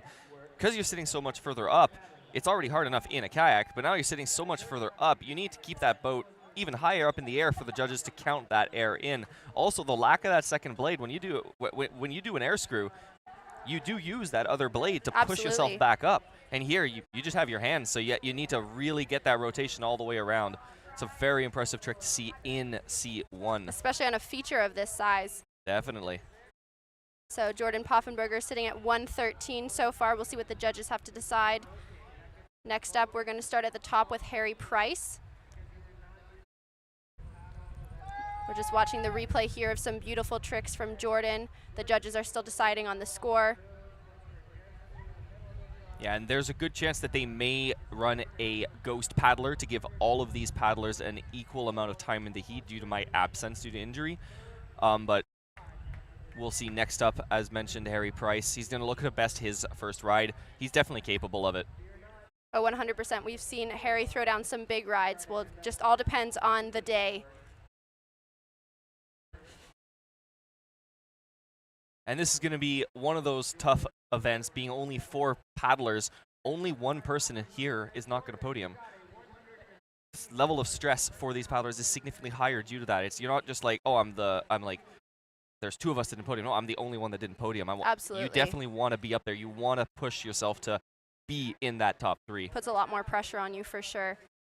All right, we've got Harry suiting up to go in for his second surf. He's putting his nose plugs on.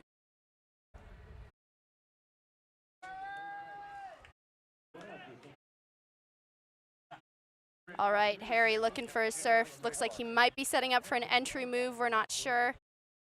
We'll see what he decides on. Entry moves are definitely riskier to start off with. Looks like he decided to play it safe. He's going for the nice big loop, keeping it nice and straight and snappy. Going for a nice big back Pan Am. Solid first few tricks for Harry. He's already in the 200s for a score, going for the blunt to the left. He's thinking about his next move. Looks like he's going for the McNasty, not quite catching the bow. Whipping it around, but an unfortunate flush. We'll see, he's got 10 seconds left on the board. We'll see if he decides to go for it. Looks like he's gonna wait for his third surf. Yeah, it looks like he's going to call it on this one, taking the points. It is a good ride at the moment. With what he has now, we'll put him in the third place position. It'll be up to Jordan to up his score. And the thing is there's a lot on the line as well for Harry. He's got this from the looks of it, this would be his first medal in C1 at a Worlds event. He's placed third in K1 men in 2021. He's gotten third in junior men as well in K1 again in 2017. He's also been British champion 2 times running in K1. So there's no mention of anything here for C1. So he's definitely going to want to add that to his resume, get himself a medal in that C1 category. Wow, so Harry Price already an impressive athlete trying to prove himself in C1. So we'll see right now we have Seth Chappelle dropping on for his second surf. All right, here he is catching the feature. He's going to look to throw down some big moves right off the bat, going for a beautiful blunt to the left into a backstab. Going for a amazing blunt to the right. And also something, when you're paddling a single blade, you're also missing a blade on the other direction. That was a beautiful back Pan Am. And when you throw towards the opposite direction, you're actually using your hands for most of the trick. That was, oh wow, phenomenal. Unfortunately, not quite maintaining it. We'll have to see if the judges stick it. You do have to stop all downstream momentum to have it count. We'll have to see what they score. He's got 5 seconds, 4 seconds, 3 seconds to see if he can get one last trick in for us. Going for the loop. Nice, right on the buzzer. Snappy air loop. Yeah, so you'll see these paddlers throw towards the side where they have no blade. And there are some benefits and disadvantages to doing that. For one, you don't have a blade in the way, so it can actually be easier to throw bigger and more vertical. But second, you also don't have a blade. So if you do mess up, you don't have anything to correct yourself. You're going to flip. You just have your hand to try to fix it. So there are some risk and reward to throwing offside. You'll see some paddlers switch to the other side to remove that risk. However, when you're throwing on your onside, let's say you go here where he's using his right blade, you don't have that paddle blade on the other side to finish and secure your spot back into the feature, which can sometimes lead to a flush. So it is kind of a risk and reward, what you prefer to do, and you'll see some of these paddlers vary on how they choose to approach each trick. So Seth Chappelle's score locking in at 396 for that second run. Definitely a solid improvement. We'll see next up we've got Dane Jackson. All right, and he's currently holding, being in first place. He's going to want to maintain that spot, up his score, make sure it is as difficult as possible for his competitors to pass him. He's starting off with a nice blunt into a back blunt, going for the blunt the other direction, linked potentially to a back blunt the other direction. He's got both sides down for each trick. Going for a clean, unfortunate, letting go of his paddle a bit there. It's an unfortunate flush, but he's still got 24 seconds left on the clock, so we'll see if Dane can get back on the wave. He'll definitely be able to get back on in that time and show us some more tricks. And usually you want to hold on to your paddle, but it seems like letting go and slapping the water on that side really kept him up right there, so it might have actually been rewarding for him. Definitely saved him from a flip for sure. Another unfortunate flush for Dane, but he still has a very solid first ride, still sitting in first place, so we'll see what he does on his third run. All right, and next up, we're going to have the dad, Seth Chappelle, coming up. Jordan, my bad. I was looking at the wrong start list on that. So Jordan is going to be up. He's definitely going to be wanting to up his score to get himself into those top 3 positions. He's going to want to best at least Harry Price's score of 256, but definitely going to be targeting that 695 of Dane's. Now we're watching the replay as Dane cartwheels nicely out of that blunt.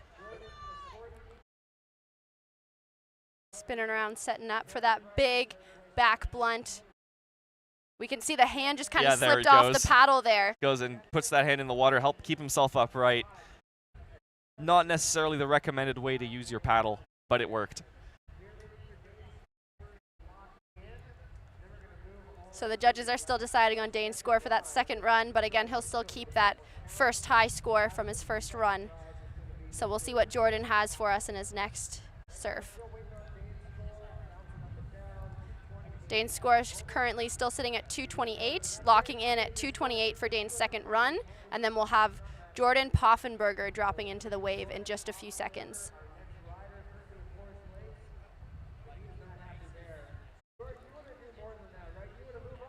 All right, now we're seeing Jordan setting up. He's got that custom prototype carbon liquid logic. It is a very unique boat that you don't see a lot of out on the river. It's nice and shiny. Looks like it's got some limited scratches on there. Definitely, make some limited edition design there.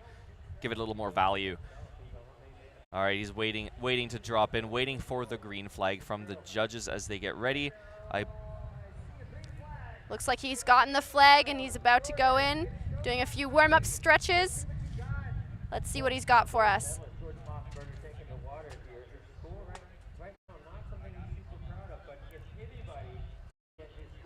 All right, he's approaching, looking like he might be looking to get a entry move of sorts. No, just drops in sideways, try to set himself up for his first trick. Goes for a beautiful, clean air blunt, taking that carbon boat way out of the water here. Goes for a clean blunt the other direction. Clean onside blunt is surprisingly difficult, but he made it look easy. Going for the air screw, they might count that as a donkey flip depending on how much air he was able to maintain, but still very good for beginning to his second ride. Unfortunately, trying to go for a backstab, but catching a bit of an edge on that shoulder and pushed him out of the feature. He's got 12 seconds to make it back in. He's going to be looking to throw one last big trick. Let's see what he's got. Maybe going for the blunt nasty, something I know he can do here. Going for the blunt nasty, but an unfortunate flush for Jordan.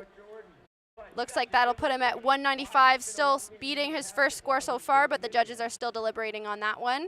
Looks like he's over 200, but again, we'll still see these scores are still not certain as the judges decide where to give points. And again, he's doing a lot of nice tricks here, but the big thing is you need the big scoring tricks. So he would have really needed that last backstab there to add on to those points, to then throw the backstab the other direction. Unfortunately, he ended up flushing on it and had to paddle back upstream. But we know he can do it. He's got one more ride left to go. And I think this wraps up this heat for its second run. Now we're going to go into what honestly is the most intense part of any final, is the final run, the third run of each paddler. This is where every paddler has the ability to knock each other off. Nobody is safe in their position. Dane is technically not even guaranteed a medal at this point. Everyone could just get completely shifted. It makes the competition super interesting. Jordan's score still going up. We'll see what the judges have to say, but it looks like that might put him in third place. We're just waiting for that to be finalized, and then we're going to see Harry Price again. Yeah, it looks like there might have been a late debate on one of the tricks thrown, possibly maybe that air screw, as it was definitely low air, but looked pretty good. We shall see what they've got for us next. But either way, we're going to be seeing Harry Price after a 1-minute ghost run here. And Harry Price, he seems very, very, very accustomed to waves. He's listed one of his favorite places, the Lachine Rapids on the St. Lawrence, which up in Canada, which I can attest to you is one of the best waves that I paddle on. It is beautiful place to paddle. Huge and green wave. Oh, it looks like it's going up to 361. Seeing maybe it'll creep up past Seth's. We'll have to wait and see if that happens. Yeah, it's always interesting watching these scores go up and down before they get finalized. But we'll see. The judges are really thinking over this one. Jordan gave them a lot to think about on that run. Oh, okay, and the score is finalized at 361 for Jordan Poffenberger, putting him in 3rd place.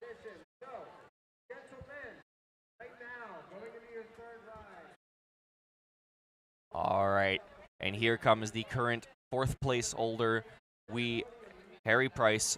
We are waiting for him. We want to see what he can do. He's going to be looking to best a minimum of 361 to put himself on the podium.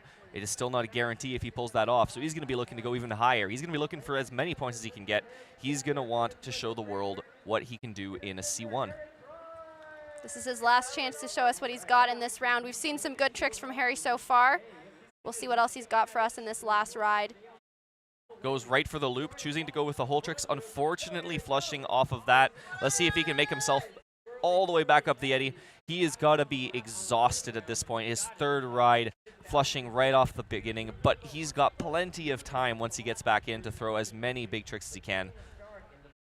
I can imagine paddling with that one blade would be a lot more tiring than 2 as well, coming up that eddy. Oh, it can get absolutely exhausting, especially when you have to use that cross-side paddle. But he's dropping back in, 10 seconds left. Let's see how much he can throw. Let's see what he can do. He's going to be going for some of the big scoring points just to guarantee himself some spot. Goes for a beautiful Pan Am, but unfortunately flushing on that. That's going to call it for Harry Price's 3rd and final run. But what this does is we know the top 3. We just don't know what order they're going to be in. Yeah, we don't quite know the order, but we know our top 3 positions. Harry Price did his best, showed us what he's got. We know he's got some bigger tricks in him for sure, but it looks like these other athletes are just throwing down as well. Yeah, and he's going to have another chance later on this week at the World Cup final on Good Wave. We've got Seth Chappelle getting ready, just waiting for the green flag. All right, looks like he's got the flag. He's paddling out to the feature. And here's Seth Chappelle, the dad in this competition. He's going to want to take that 1st place position. He wants 2 gold medals today. He is not going to give up without it. All right, he's dropping in, starting off with a beautiful blunt to the left. Looking potentially to set up a backstab, not quite getting the pass, going for a blunt to the right, potentially going, there's the backstab, unfortunately flipping up. He's got 30 seconds to get his way back up the eddy with that one blade. Absolutely a good amount of time to get back on the wave and show us 1 or 2 more big tricks, but definitely a lot of pressure in these last few seconds of this last ride. Yeah, his score is uncomfortably close to Jordan's at the moment in 2nd place. He's going to want to throw a couple big things. Maybe we'll see some Blunt McNasty attempts. There's the Blunt McNasty attempt, unfortunately not coming across. Amazing how he managed to pull that out, even though he fell over sideways there. Absolutely, that was impressive. But again, another case of not quite as good as that initial ride. He's going to stick with his, I believe that was the 2nd ride score of 396.67. His finalized score for that run was 111 points. We've seen some big tricks from Seth Chappelle, but we can definitely see the pressure getting to these athletes in this last round. Yeah. So he's going to want to sit there, cross his fingers, hope that he maintains that 2nd place position. Jordan is the only one who can push him down below the 2nd place spot. Next up, we're going to see Dane Jackson. We're just seeing the replay of Seth Chappelle. Dane got the green flag, about to drop into the feature. All right, and as we said, he's guaranteed a 1st or 2nd position at the moment, but he wants to score higher. He wants to go bigger. He wants to make sure that his position cannot be compromised. He's starting off strong with a blunt to back blunt, going with a nice clean blunt to the left, cleaning it up to the right on that backstab, using that shoulder, looking to go big, going for the air or Pan Am. That was really nice. One of the few Pan Ams we've seen in C1 so far. Setting up potentially for going for the whole trick, the loop, nice and snappy, getting the air on that. Oh, potentially maybe looking to go for a Space Godzilla, but flopping on that pop. Going for the back loop, sticking it. Absolutely incredible ride for Dane Jackson. Let's see what he's got to finish it off. Going for the back Pan Am. Absolutely incredible. He tops his 695 score to potentially over 900. We will see where that finishes. Dane was not wasting time in that last ride. We could tell he was looking to beat his score, and he did that. Yeah, We're going to see what the judges decide. We're currently sitting at 866. Yeah, and there you saw him just going to show off, showing that even if he had a little more time, he wasn't done yet. But this is going to put some pressure on Jordan. Jordan's going to want to try to best this score, or at least Seth's at a minimum, with just getting an extra 30 points on Jordan's current highest score. We're watching the replay of Dane here. We're seeing some big tricks. We just saw a huge left blunt. We can see him setting up, really thinking through what he's going to do before he executes it. Going for that big back blunt. And for those who just joined, you're watching right now the final ride in the men's C1 final for World Cup #1. You're looking to see who is going to get that gold, silver, and bronze medal. It is one of the most exciting moments in each class is these finals. And it's taken a while. They're still looking to see what they classify that score at. It looks like it's settled in at an 866.67. That is easily the highest ride we've seen in C1 to date this competition, I believe. I don't know if someone bested it earlier this week. Not that I know of. I think that is the highest score we've seen. And there's that absolutely stunning loop, bringing the boat around and slapping it against the green water.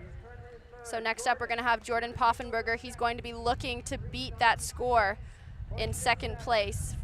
And this, ladies and gentlemen, is the last ride for this entire heat, for the entire finals of men's C1. Give it up for Jordan Poffenberger. He's looking excited to go show us what he's got on this last round. All right, setting up, going right off the bat for a beautiful, clean blunt to the left. It is one of his signatures is those cleans, left and right blunt. He's so good at them, making them textbook. Not quite getting the passes. He's looking to really get that air to maximize the bonus. Going for the donkey flip.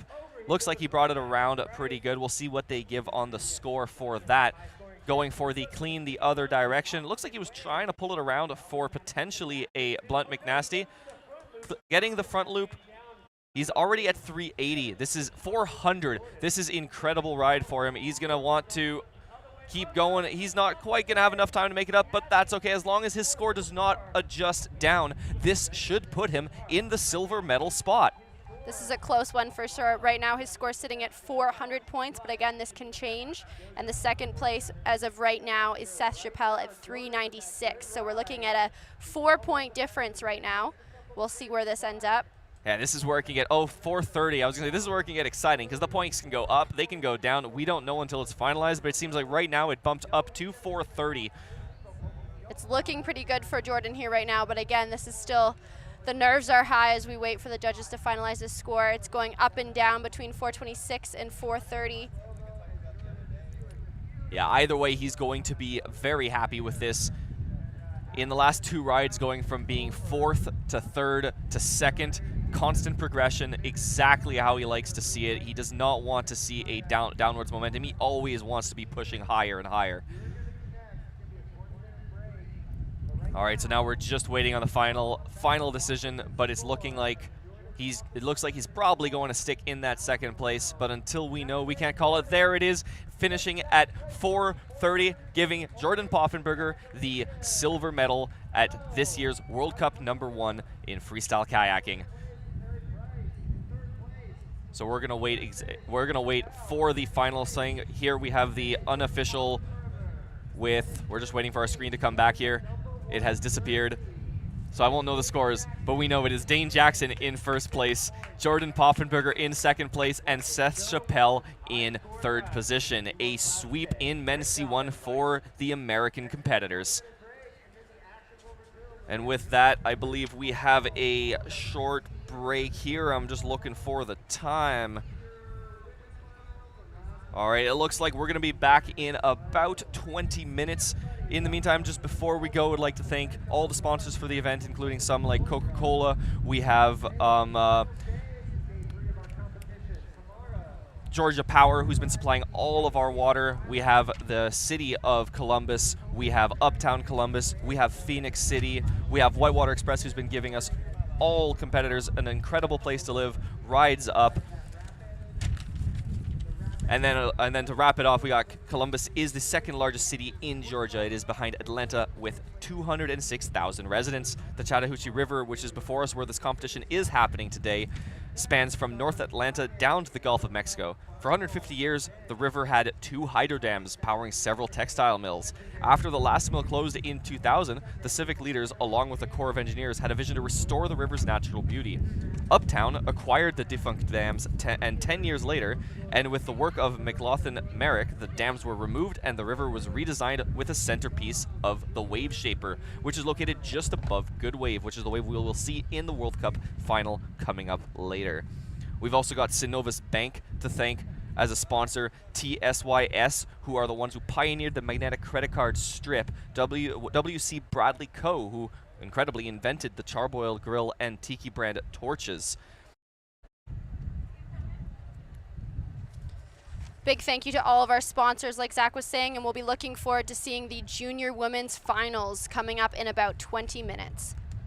The names you will see coming up then will be Eleanor Knight of the United States, Chloe Spears of the United States, I apologize for the pronunciation, Niam? I believe it's Neem. Neem McKen from Great Britain, thank you very much. Sophie Gilfillan of Canada, and McKinley Kate Hargrove, local paddler in the United States. We will see you guys in a bit. This is Zach. And this is Savannah. Signing off.